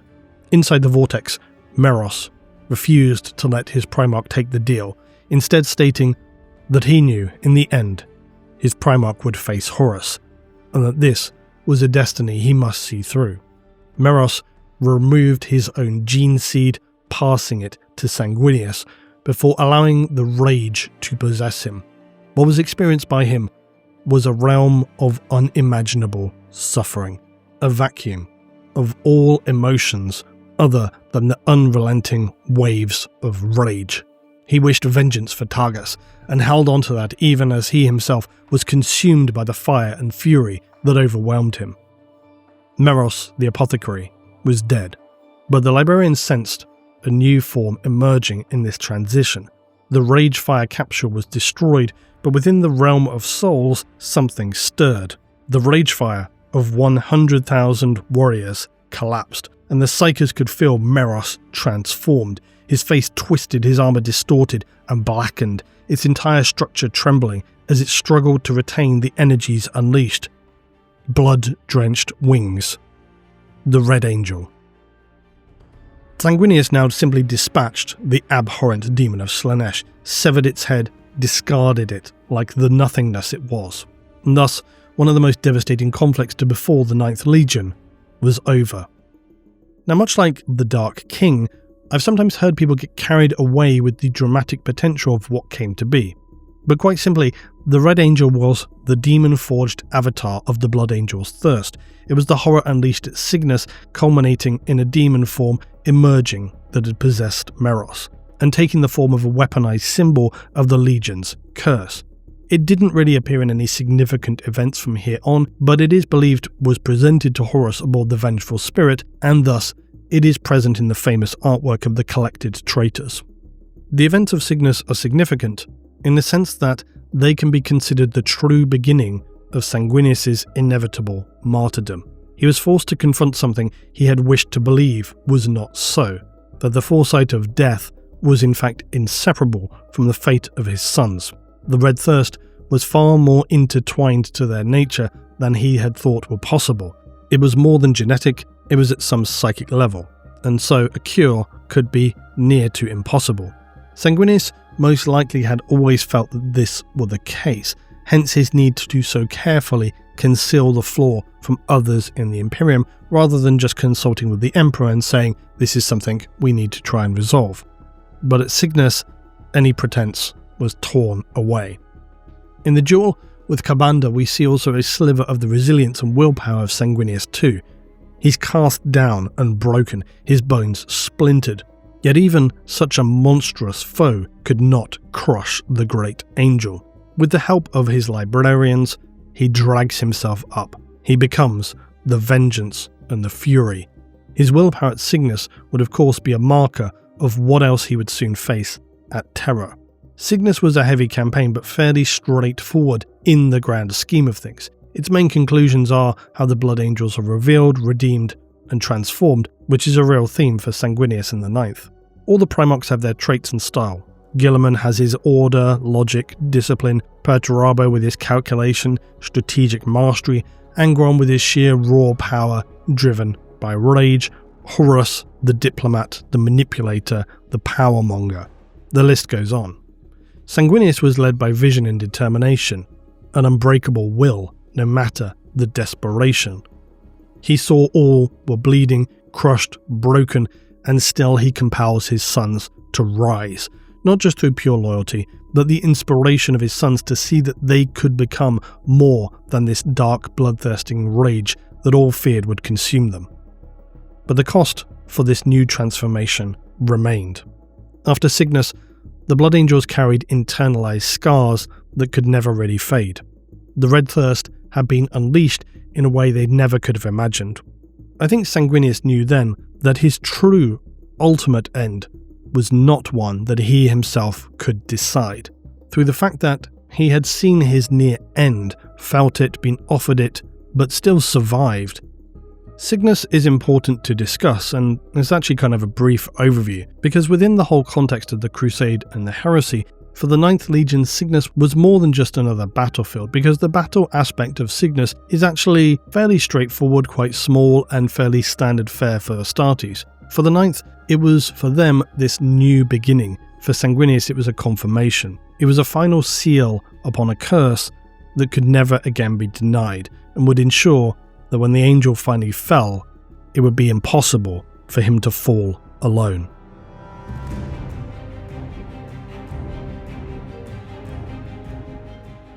At the opening to this study of Sanguinius, I said that one of the biggest issues is in deciding what to consider, to summarise, and to otherwise leave out. In the aftermath of Signus, there are of course many points upon the journey of the 9th Legion to where they would eventually find themselves upon Terra.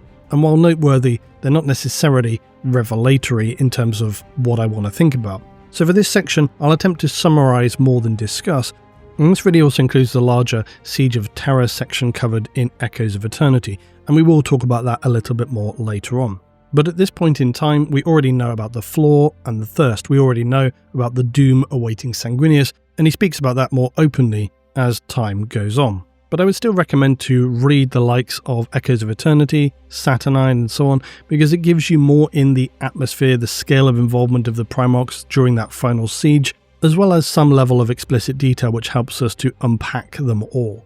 I think by the time of the siege, in terms of the Primarch character development though, a lot was said and done for the most part. The revelatory details tend to focus more upon mysterious characters or moments that were hinted at but largely unknown until that point of their description, like Abaddon being, for example, nearly obliterated by a Black Shield World Eater. Plus then, of course, revelations about the Emperor, Malcador, what lies beneath the palace, the emergence of the Imperial Faith, etc. So in the aftermath of Signus, the Blood Angels found themselves at something of a loss. What do you do after it becomes apparent that you've been betrayed? Your worst fears have all come to the fore. It was collectively a soul-destroying realization. In terms of the key novels we move through to get the Blood Angels to Terra, after Fear to Tread, you move to Unremembered Empire, Pharos, Angels of Caliban, and the Ruin Storm. Sanguinius had planned to travel next to Terra, for obvious reasons, but as had been planned, the warp storm that was unleashed by Erebus as the Ruin Storm prevented any from travelling toward the Sol system. So instead, thanks to the Pharos beacon, the 9th found their way to the Ultramarines' homeworld of Macragge, where Guilliman was crafting his plans for the controversial Imperium Secundus, which would see ultimately Sanguinius as the new Imperator Regis. Guilliman had managed to bring to his territory also the Dark Angels, including the Lion, as well as the Blood Angels, the disparate forces of isolated loyalists from most of the other legions. But this entire period was very contentious. None really felt particularly comfortable with the situation because they didn't really know what had happened to Terra and the Emperor. Plus, Sanguinius continued to be plagued by the visions of his own death. Incidentally, this would also be the chronological juncture where Kurz is involved and eventually comes to speak with Sanguinius, as I mentioned earlier. And this is explored in Pharos and Angels of Caliban. In Angels of Caliban, there's much to learn about the situation facing the three loyalist Primarchs, but again, what we might pick up about Sanguinius is certainly atmospheric and narratively enjoyable, but really it's more of the unfolding story than necessarily dialing into his character. Plus, you have the Lion employing the use of the Totolcha engine, and I'm skipping talking about that, or I'm going to be here all day talking about Eldar technology, Old Ones, and the War in Heaven. Angels is critical because this is where they decide that Terra is not lost, and so attempting to traverse the Ruin Storm is entirely necessary. How they learn this detail has great implications for Sanguinius, because the Lion appears before Guilliman and Sanguinius just prior to them executing Kurz. The Lion declares that they must not, for Kurz has already told them that they do not kill him, that in fact the Emperor sends an assassin to kill him. This is how he will die. The Lion explains that Kurz has already accurately predicted a detail that took place whereby his sword was broken. Guilliman seems unconvinced. Sanguinius is listening. The Lion basically argues that just the fact that Kurz appears to have accurate foresight is sufficient enough for them to make the next conclusive step, that if he believes the Emperor will send an assassin to kill him, the Lion explains that this must mean very obviously that the Emperor still lives, and Terra. Guilliman, as you'd expect, finds this all very easy to dismiss. Sanguinius, however, understands, and he knows really that he and Kurz share this same trait. Sanguinius realizes that if he's continued to foresee his death at the hands of Horus, then this must mean that he traverses the Ruin Storm, which means Kurz's vision is likely also true or very plausible. It's a highly significant moment in the Heresy series because this is where they knew there was at least a chance for the defeat of Horus. It also ends beautifully with Kurz laughing at Guilliman for having made such a mess of things with Imperium Secundus. Now we'll gloss over the Ruin Storm somewhat. Essentially, Davin, the world upon which Horus turned to chaos, appears in that storm. The Loyalists travel there, they have a significant engagement, which ends with Sanguinius having more visions and making a sacrifice similar to that with Meros on Signus. But this then allows a potential pathway through the Ruin Storm to emerge. Davin is ultimately destroyed by the Loyalists, and the Primarchs decide that the best way forward is to force their way through now. The Lion argues that it would be better for his forces to harass and burn worlds of the traitors, thereby distracting them, whilst Guilliman should lead his massive force as a battering ram against any traitors which attempt to respond to their crossing, and for Sanguinius to make all haste and breach the storm through to Terra. So their best plans are laid. But Sanguinius continues to struggle with the visions of his own death, which I think, all things considered, is fair enough. He wants to believe that the possibility of saving the Emperor makes this reality easier to accept. But somehow, it does not.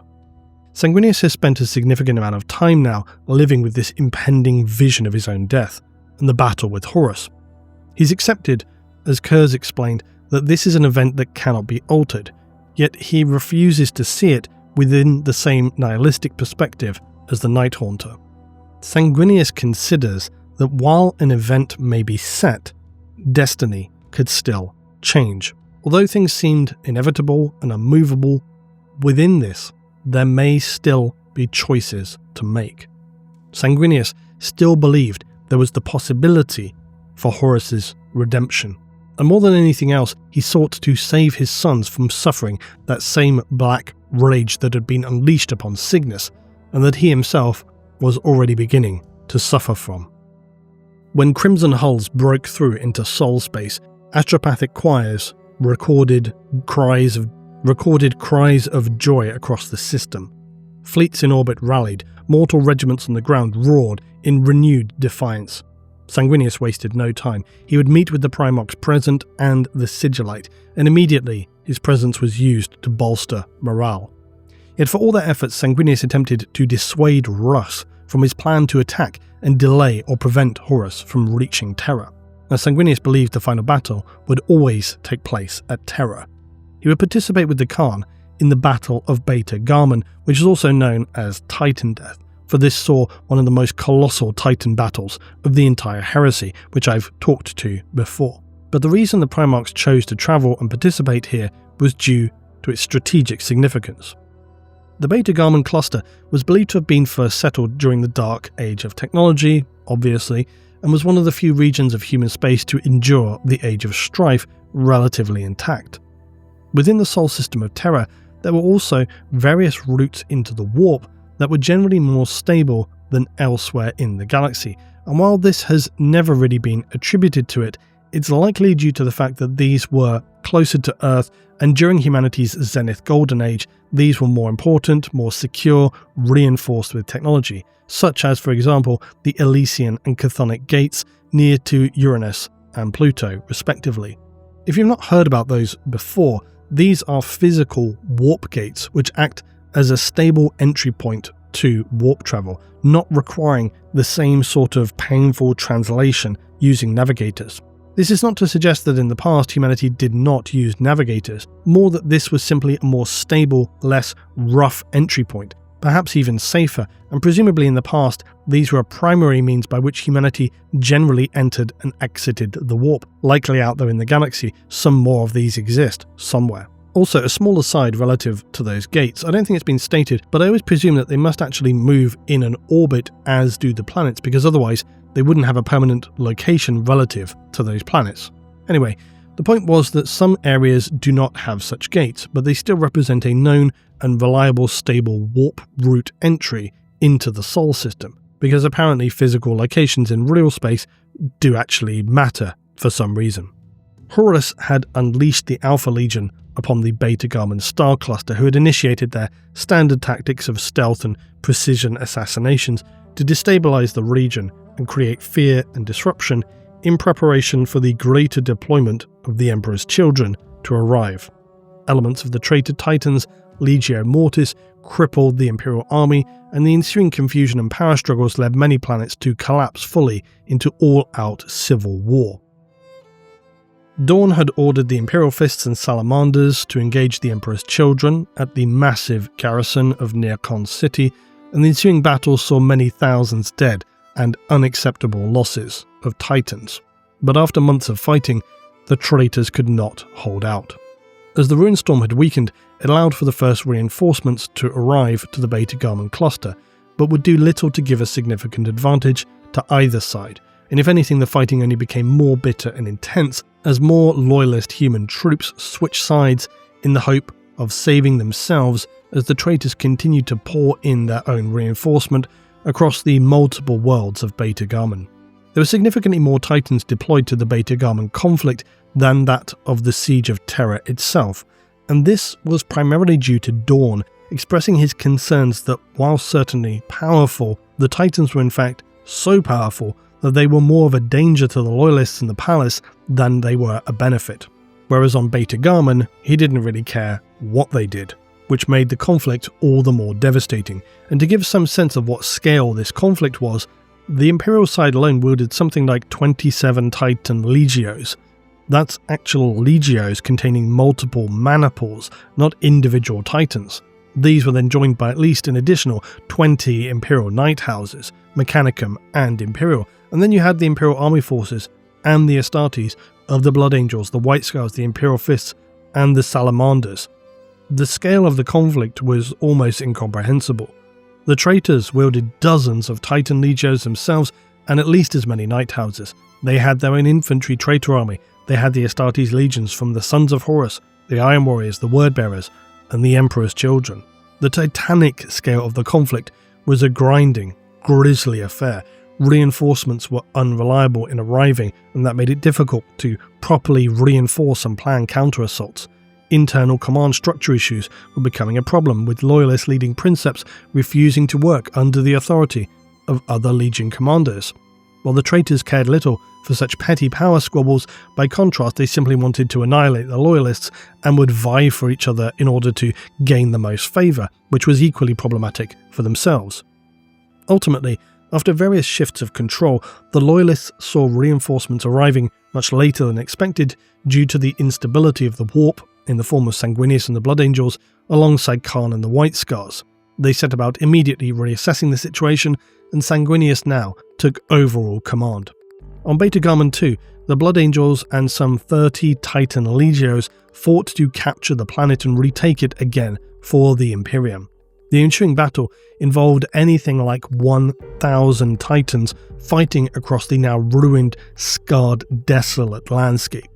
This would become known as the infamous battle Titan Death, and it is said that when all was said and done, its battlefields could be walked across from one side to the other, never have set foot upon its surface, for the bodies and ruined war machines covered it entirely. This, though, was seemingly all just a distraction. Horus and the traitors' real target was Beta Garmon 3, who, along with his legion and 100 Titans of Legio Mortis, assaulted the world. It was soon overwhelmed, and Horus succeeded in his goal of destroying a critical Imperial astropathic communications center. Sanguinius and Khan accepted that a significant number of their forces had been destroyed and were forced to retreat.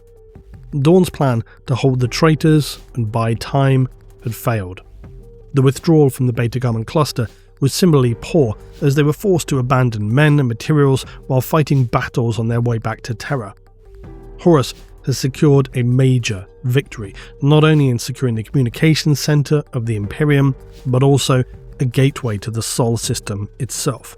The Beta Garmon campaign was one of the largest ever fought by humanity in its history, and suffered one of the highest rates of destruction in Titans ever recorded. Billions lay dead, and beyond this, it was a humiliating defeat for the Primarchs, the Loyalists, and the Emperor. Now, inevitably, they turned their attention to Terra alone, and for Sanguinius, he was all too aware of the momentous event which lay ahead, and now seemed more of a certainty than ever. Dawn had already set his Imperial fists into their entrenchments, turned the palace into a fortress city. The Khan had placed his White Scars as fluid counterattackers, and having now arrived to the defence, the Blood Angels were woven into Dawn's strategic plan. They would fill the bastions, the wall sectors. The big question was, how would Sanguinius' fate unfold, and that of his legion? How significant had the mark of Signus been upon them, and could Sanguinius prevent them from falling to the Black Rage? Could he do anything to shift Horus away from the dark fate that so many had foreseen now approached with a terrible inevitability?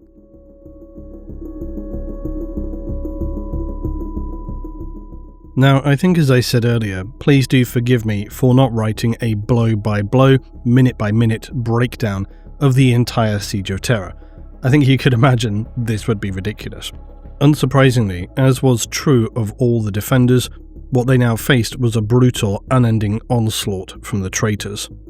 The palace walls shook beneath unrelenting bombardment. The first assault tested Dawn's various defences, with traitors, artillery, and apparently limitless mortal souls enlisted as little more than disposable chaff to throw against the bastions of multiple Astartes legions. For the 9th, their role was one they knew all too well from their earliest days in the Crusade. It was a role of loss and attrition, for where any defensive breaches occurred, the Blood Angels were thrown in.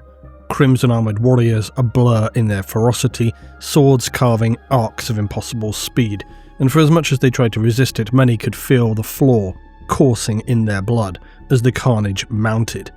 None were spared from this, not even Sanguinius. The stain of Signus remained, and during the battle for the Eternity Gate to come, this marked the transitionary period for the 9th Legion. They're still attempting to control the Red Thirst that was once kept at bay by the willpower and discipline they aspired to in the shadow of Sanguinius. Now though, with the unending slaughter upon Terra, it is ever more hungrily eating away at the Ninth. They have no choice other than to endure, but they approach ever closer to the point of the unstoppable bloodlusting frenzy of the Black Rage.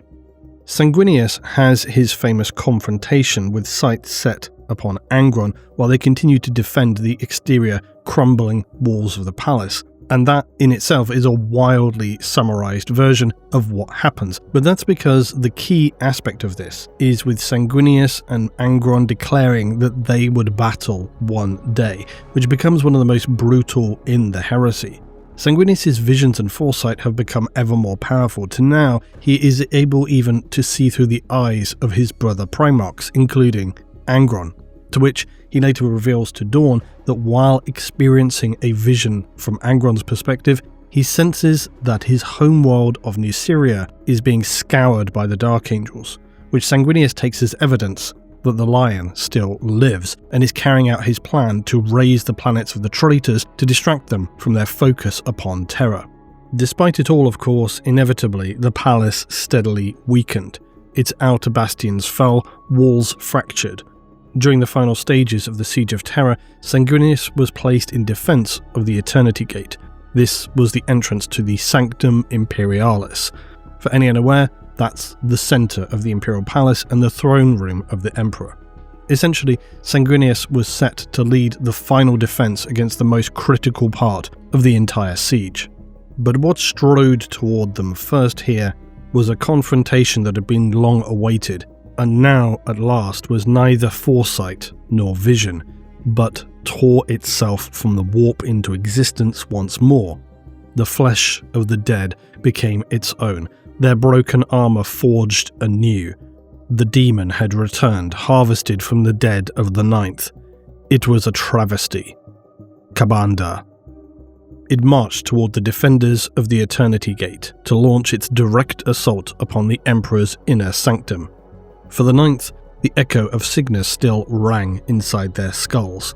The great nemesis had followed them to the heart of the Imperium amid the fire, hellstorm, horror and slaughter. It forced itself into the palace through the gated entrance, for it cared not for the desires of mortal beings, only the slaughter and blood and the feasting upon the Ninth in the name of its lord. Followed by a torrent of lesser warp creatures that seemed to pour in, finding every seeping orifice in the palace walls, Kabanda broke and slaughtered and drank of their souls. It was the Reaper of the Ninth, and it would have its fill.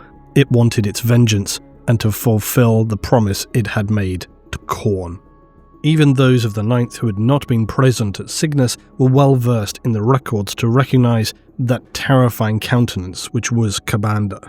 The defence of the Eternity Gate is of course one of the most significant in the heresy, along with the final battle aboard the Vengeful Spirit. But why? Well, it is material, but mainly symbolic. Malcador and the Emperor always knew that the gate would be the final choke point, the last line between the chaos and the destruction of the throne room. But beyond this is also represented the final possibility of hope, in the sense that once the door is closed, the only possibility for the Loyalist victory that remains exists outside of standard physical warfare. So the need to close the Eternity Gate closed the chapter in the possible configurations of fate. Of course, for the Imperial defenders and civilians within the gate, the reality was far more literal. Closing it effectively was an admission that the palace's outer walls were lost, and now the Imperial Palace's most sensitive location was under direct siege. Of course, there were practical reasons also in terms of reinforcements. So once sealed, it would also make it practically difficult to really salvage anything happening outside. In both a literal and metaphorical sense, the Eternity Gate was a defining moment because it represented very practically the abandonment and the decision to abandon all those outside to a horrifying slaughter at the hands of demonic nightmares and gloating traitors. But it also was this symbol of final hope, that last defiance of resistance. Closing the gate would be the full admission that the battle was quickly sliding to a point that it could not be recovered from.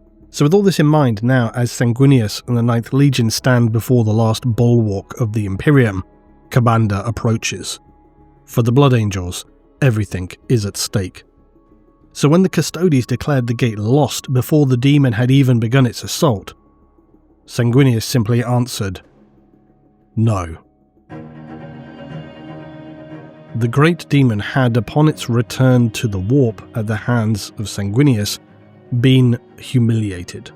It was forced to survive on the dregs of human souls in the formless wastes until it was challenged by Khorne with a tally of souls, one which it felt was almost insultingly easy to achieve. And as it waded through the mortals upon the royal ascension toward the Eternity Gate, it had no need to count. It felt the deaths and the consumed souls within its very essence. That was until the great angel descended before it. Both had already bested the other. This was the final confrontation. Both jabbed at one another's pride. Sanguinius beckoned at its eagerness to die again, Ka'Bandha at the visible exhaustion upon the Primarch. The barbs became ever more pointed and cutting, Ka'Bandha observing that Sanguinius was nothing and that he would not be around forever, that he would soon feast upon the blood of his sons and for all time. Sanguinius was in the air. The lash of the demon's whip once again brought him down. The storm of battle was all around them, the forces of Horus, the World Eaters, the Blood Angels, all here locked in their own battles. But many stopped to bear witness to the epic duel that was unfolding. Each traded and exchanged with the other. The angel was upon him, then cast down. He would unleash a storm of blows, killing anything within reach. They would leap and fly high into the air, still locked in combat, a whirlwind of wings and claw and blade. Sanguinius was upon him, and with such force the demon lost its footing. The Primarch did not miss. It hunted this monstrosity, and laying open his face with his blade, it cut it to the bone, stealing an eye of Ka'Bandha. He lashed out in retaliation, cracking the Primarch, smashing it into a nearby statue. He slaughtered more of the 9th. It was subject to much incoming fire. All was dismissed. It carved through a fellblade tank as if it were butter, and weaved in between irrelevant energy fire. His sons engaged it where they could, with little practical impact.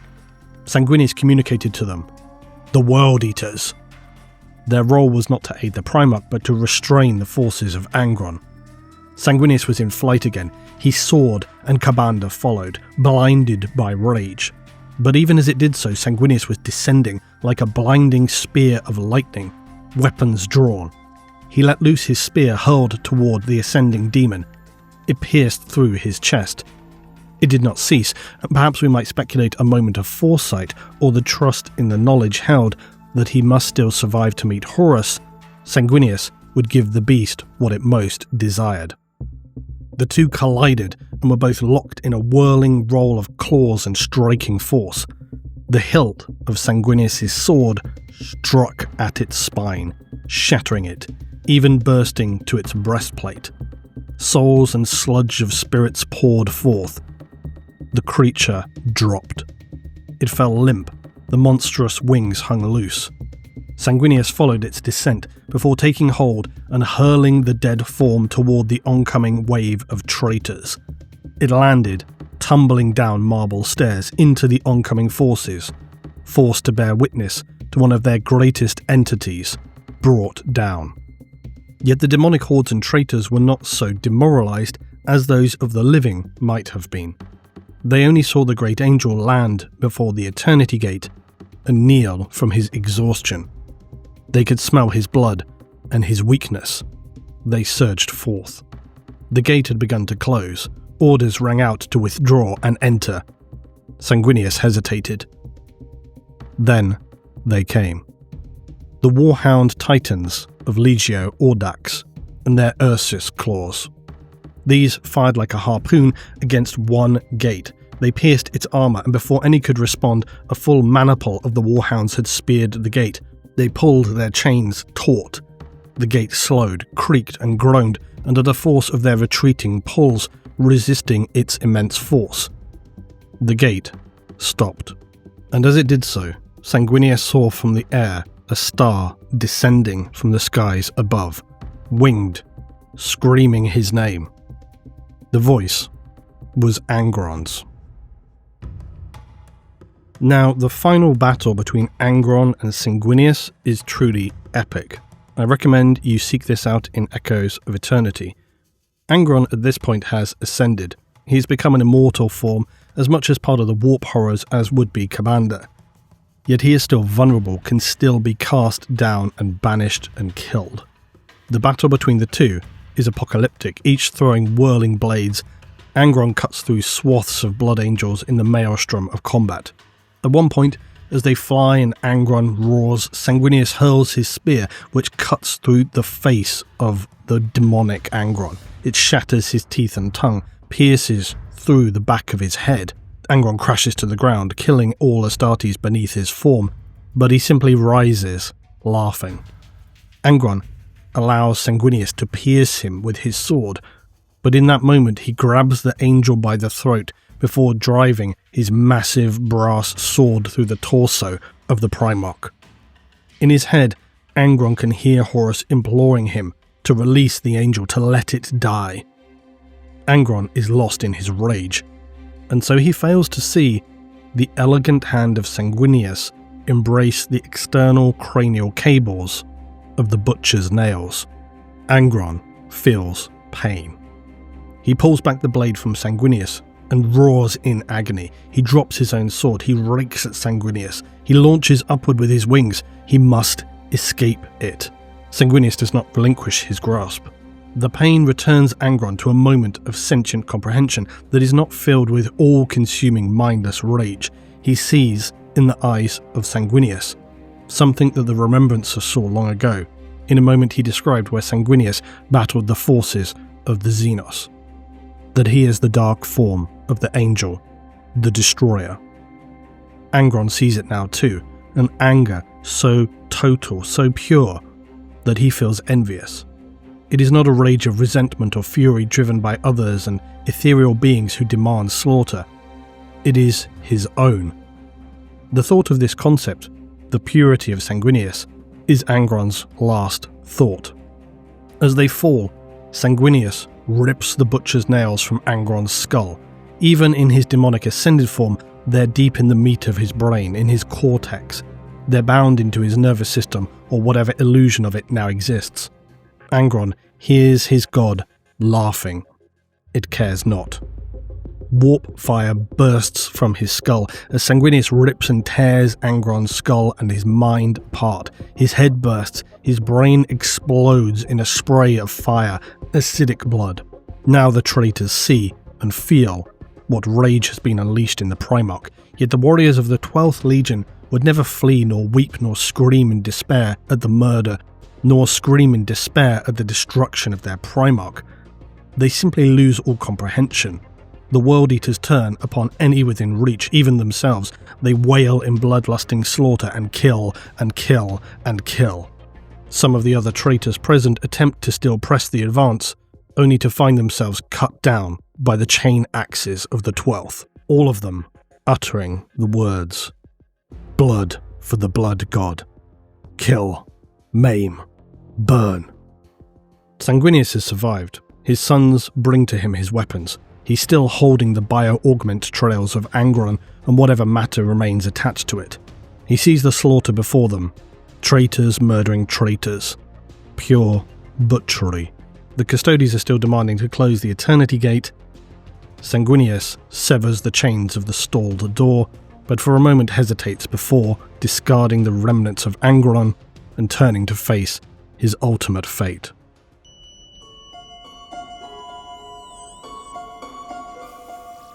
Now, I consider The End and the Death to be some of the most masterful work ever created by the Black Library and Dan Abnett and the authors who contributed. It's a series that is, in my opinion, unique for where most Warhammer content can be, by degrees, consumed without prior context, in the sense that nearly all material has some level of uncertainty or details that require further research. This is not the case with The End and the Death. It is not a trilogy that can be read and fully appreciated without having consumed a substantial amount of other heresy material. Quite simply, it would be confusing and largely meaningless. The End and the Death is the conclusion, and it connects so many endpoints that have woven throughout the Heresy series. Its construction and execution are, within this context, quite unique, and very special for that reason. It is a jewel in the crown of the Heresy work. As the siege entered its last phase, Horus had lowered the shields of the Vengeful Spirit, daring the Loyalists to strike. The trap was obvious, and Horus knew it. Therein lied the great concern for the Emperor and those around him. It was clear they were walking into a trap. But what kind of trap? What would they face? Did Horus really believe that he could win? Sanguinius knew his fate was set long before. Those visions which had tormented him for years, glimpses of his brother, the War Master, transformed into something monstrous. At Signus, demons had shown his own death in fragments. In the Great Angel, he had revealed that foresight binds as much as it guides, and so by the time Loyalists transported aboard the Vengeful Spirit, he and the Emperor, many of his brothers, and the Sons of the Ninth, knew what awaited him. The Emperor had pleaded with Sanguinius to remain behind. The Great Angel refused to obey. He knew that this was a position in the great work of the galactic configuration that he must be present for. He would join them aboard the Vengeful Spirit, but he explained this to the Emperor in what he had learned from Kurz. He sought not death, but to challenge Horus, for he truly believed that it was impossible for his brother to have been so completely destroyed by the Masters of the Warp. But as they would soon discover, the Vengeful Spirit was no longer merely steel and void. It had become a living labyrinth of the Warp, halls shifting and impossible, corridors drenched in unreality.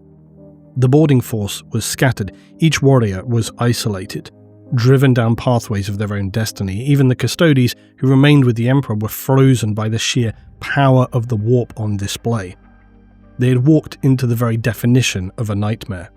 Dawn was lost entirely, cast into a great desert for many lifetimes. He would not return until the end.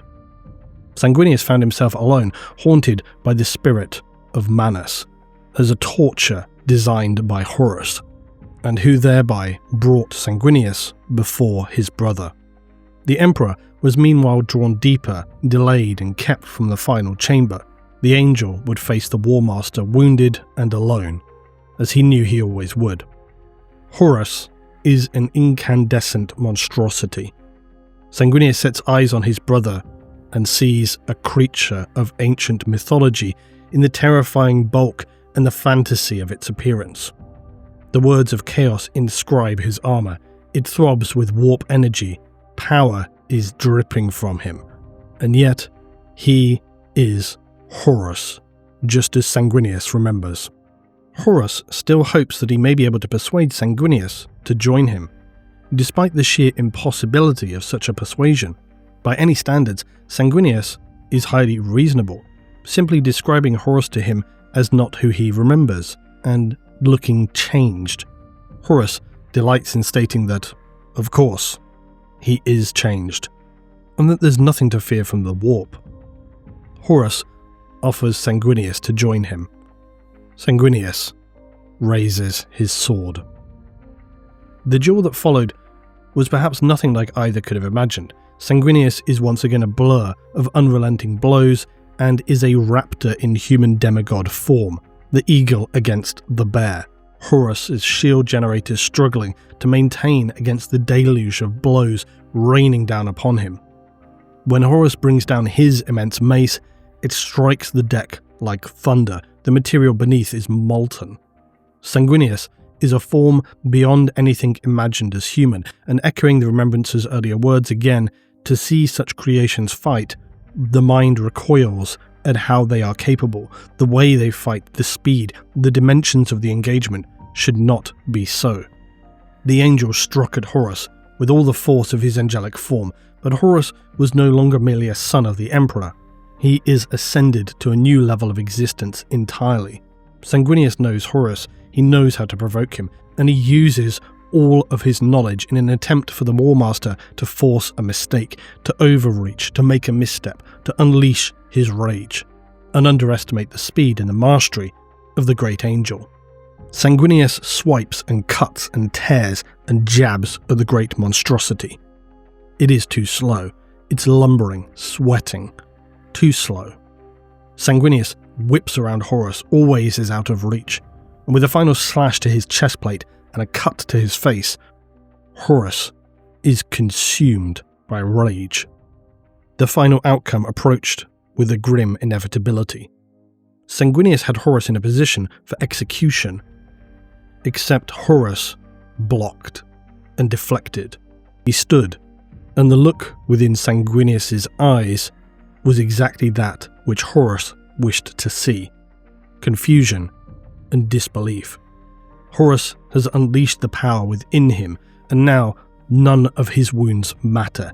Exhaustion has no bearing, weight is irrelevant. He moves swiftly.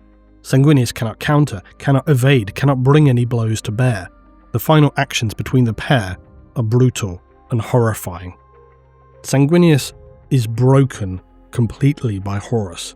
The sheer, emotionless brutality with which it occurs underscores the void between those who serve the Emperor and those of the Mirror Realm. Sanguinius is methodically broken without mercy. It's no longer a fight, it's a slaughter. Horus brutalizes the Primarch of the Ninth. His bones are broken. He's thrown around like a discarded piece of detritus. His wings are torn, his body crushed.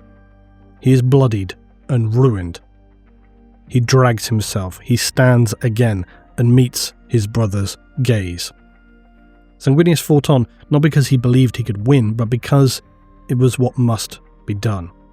Horus hurls him across the room like a toy. He slams into the structures surrounding the court. Sanguinius is now in a catastrophic state. He's a mess, a ruined form, the likes of which none should have to look upon. Horus finally lifts Sanguinius with his talon, to which Sanguinius takes one last effort to lash out at the War Master's face, clawing at his eyes.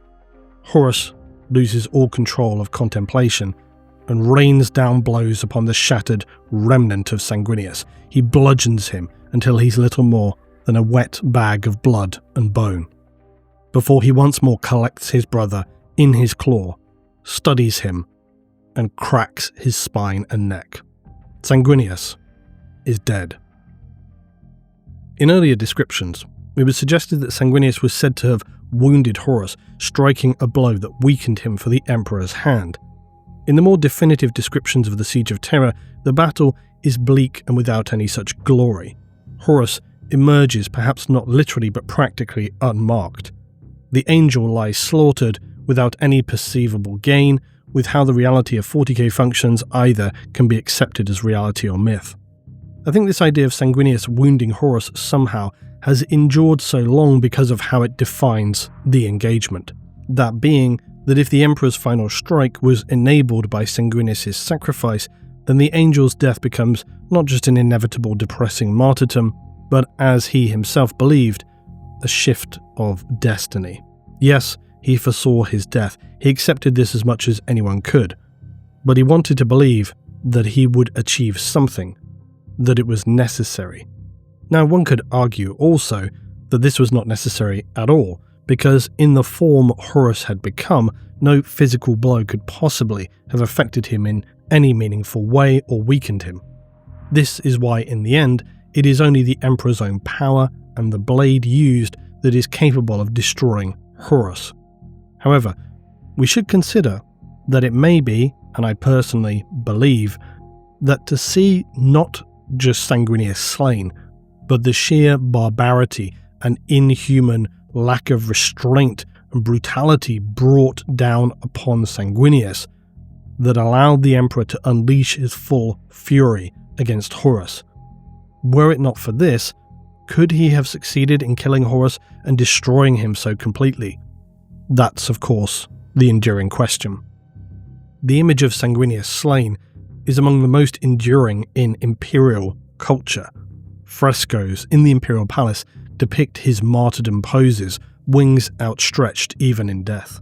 Quite obviously for the Blood Angels, their Primarch's martyrdom was far more than symbolic, for what came next was a psychic tsunami of rage that would scar their genetic memory for the next 10,000 years. The blast wave radiates out, consuming all of the 9th Legion. They collapse where they stand. They are overwhelmed, in a state of cataclysmic shock. They all fall, convulsing as if poisoned by the most powerful agent imaginable. They spasm and thrash around, weapons fire from involuntary contractions. They scream and roar and unleash the most unimaginable pain. They see rage, the black rage. They all see moments, aspects of the final slaughter. They see Sanguinius dragged into the air, hacked apart, towers of blood, companies of death, all in black, Sanguinius torn apart. They taste the pain and the blood and the rage. For those in close proximity to any of the 9th Legion at this moment, few could begin to guess at what they would soon face. Berserker fury does not describe it. The unrelenting ferocity that was about to be unleashed made those eaters of worlds from the 12th Legion seem more like the practical, theoretical 13th. Their rage expands, it swells and grows like an immense wave, until finally it comes crashing down upon them all. The Blood Angels become devoid of all rational comprehension. They are lost beyond any reason. Their rage and agony is uncontainable. Personal combats that had seemed balanced become laughably one-sided. They're mindless, feral and unstoppable. They move at a speed that seems impossible, a brutality that is irresistible, and more terrifying than the worst creatures of the void. They leap upon their prey, traitor and loyalist alike. They drop weapons, they rip and tear and choke and punch and smash whoever or whatever is in their reach. Fists rain down blow after blow until the faces and the skulls of their foe are but bloody pools of matter. They scream and scream as they launch upon another and another, limbs torn from their sockets, eyes gouged from faces, jaws pulled clean from skulls. They break and crush and destroy everything. The rage consumes the 9th Legion. The black rage descends upon them so entirely they are unstoppable. Each has their own individual story to tell, their own vision and situation, but the driving force is the same for all: blinding rage. Some see black, others red. Some hear nothing at all, silence. Others unending screaming. They stumble forward, barely able to contain the scale of sensation. Their loyalist brothers yell at them, unable to comprehend what they're seeing, as the brothers of discipline charge forward into the mass of the enemy, and yet they live. They do not fall, they're not cut down as they should be. They rend and tear, howling upon the enemy, who recoil in stunned horror. For even among the traitors, the loyalists, the superhuman warriors, all recoil from the sight of rage-fueled insanity. None can prepare for what is about to fall upon them: the hands, the teeth, the fury, and the fists. Even now in M41, the black rage continues to consume members of the Blood Angels and their chapter descendants. It drags their minds back to that moment. All members of the Death Company exist in this nightmare reality, where they walk the battlefields of the Siege of Terror in that moment. They relive their father's death as though it were their own. They suffer and they lash out, and they unleash the rage of the angel upon any within reach. For every son of Baal carries within him the echo of the death, and the callous brutality that was wrought upon Sanguinius, upon the vengeful spirit. Now I felt I should say that for as much as the Emperor can be a problematic character, and yes, clearly he had designs and plans of questionable ethical positions from the very beginning, if that can really even be a thing in the reality of Warhammer 40,000, Sanguinius, his most noble of sons, becoming a sacrifice doesn't seem to be one of these things. Because for one, right up until that event, the Emperor was on an alternate path, and dissuaded Sanguinius from travelling with them to meet Horus. Admittedly, he could well have known that Sanguinius was going there regardless, but it doesn't really fit. For the sight of Sanguinius dead, I really believe to be a trigger that drove the Emperor to strike Horus down in such totality, because without this the entire event is somewhat meaningless. Sanguinius' sacrifice is a defining moment of the heresy, and therefore also his character.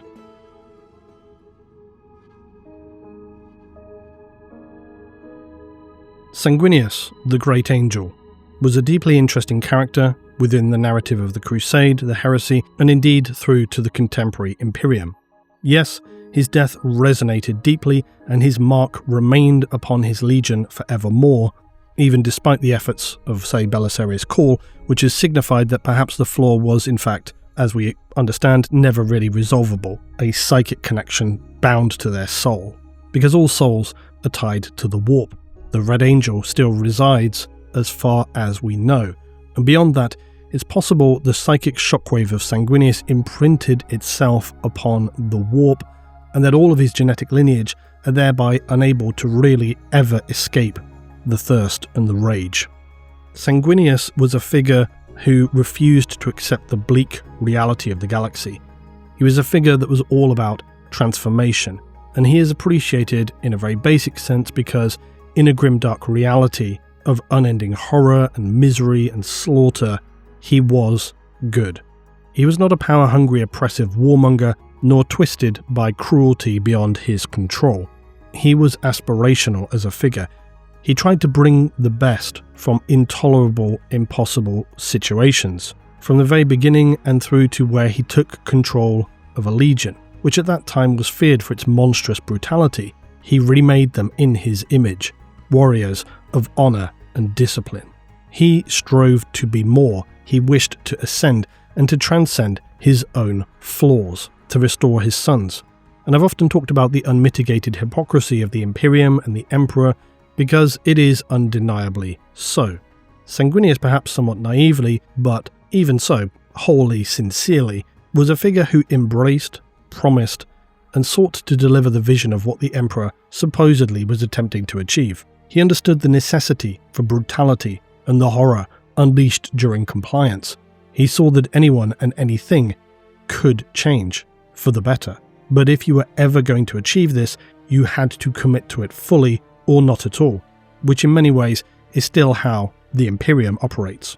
We often mock the concept of morality or ethics ever existing in the galaxy of the Imperium, and I think that's with fair reason. But there are still those individuals who attempted to at least give some semblance of respect towards such concepts, maybe in spite of their appalling atrocities. I don't think you could really describe any of the Astartes legions as having a moral compass, but I think there are those who at the very least attempted to understand humanity at this level. I think Sanguinius was undoubtedly one of those figures, which therefore made his ultimate sacrifice to Horus carry all the more weight, because beyond the brutality of the physical, just as with the Eternity Gate, his fall was more symbolic than it ever was strategic. He'd already foreseen that it was an inevitability. His fate was already determined, which of course is entirely the point of Sanguinius, just as was the closing of the Eternity Gate marked the death of hope for the defenders in that moment. The death of Sanguinius was symbolic for humanity, for as one scholar of the Imperial Court expressed, why would the Emperor in his infinite wisdom have created angels if he did not believe that he would someday have to fight devils? And there is of course another perspective to consider, which, much like the scouring that followed the end of the siege upon Terra, marked the end of the age of light and hope as well, and this descent into darkness that would consume humanity for the coming 10,000 years. And much like that depressing realization, the Emperor created an angel, and even he could not save humanity from itself. The Blood Angels survived, staggering, broken, and bloodied out of the heresy. Their father dead, their morale shattered, their spirits broken. At Signus, their flaw had been revealed. At Terra, their Primarch slain. The thirst, ever present, worsened. What Sanguinius had contained in life, in the aftermath of his death, such restraint was now gone. The Legion's chaplains and commanders fought to maintain discipline, but every battle became a test of will, and it would of course lead to them developing and more openly displaying the various rituals and means by which they sought to contain and also rationalize the rage which befell them in the immediate aftermath of the siege. Something that perhaps would not have been tolerated previously was now given some reasonable space to exist within the Legion in the chapter. They fought with superhuman fury, but no longer as themselves, and as I explored a while ago when discussing the chaplain Lamates, the Blood Angels developed what would become known as the Death Company chaplains, spiritual guardians, executioners who directed and channeled the broken sons of Sanguinius to glorious yet tragic deaths. Of course, as other legions were splintered, renewed by Guilliman's decree, the sons of Baal resisted for perhaps obvious reasons. They feared not least the opinion of others and how it could impact them, but they also wished to contain their flaw and not spread it throughout new chapters of their number. Yet over time, successors did emerge: the Flesh Terrors, Angels, Vermilion, the Blood Drinkers, and others.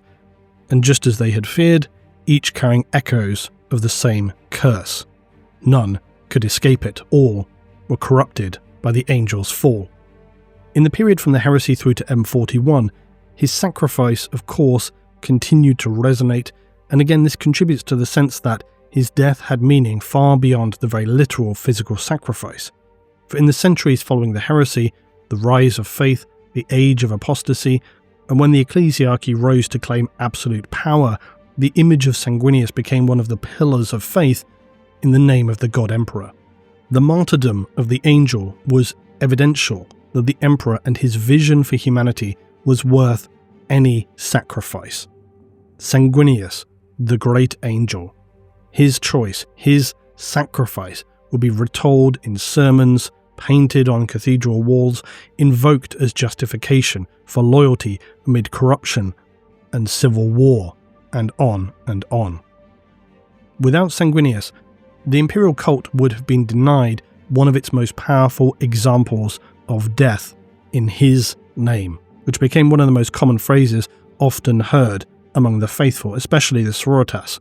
All losses, sacrifice, martyrdoms, they always speak aloud in his name. Yet among the Astartes, Sanguinius' sacrifice became a curse beyond measure, that rage which consumed them as they live out his death, the slaughter upon terror, without end.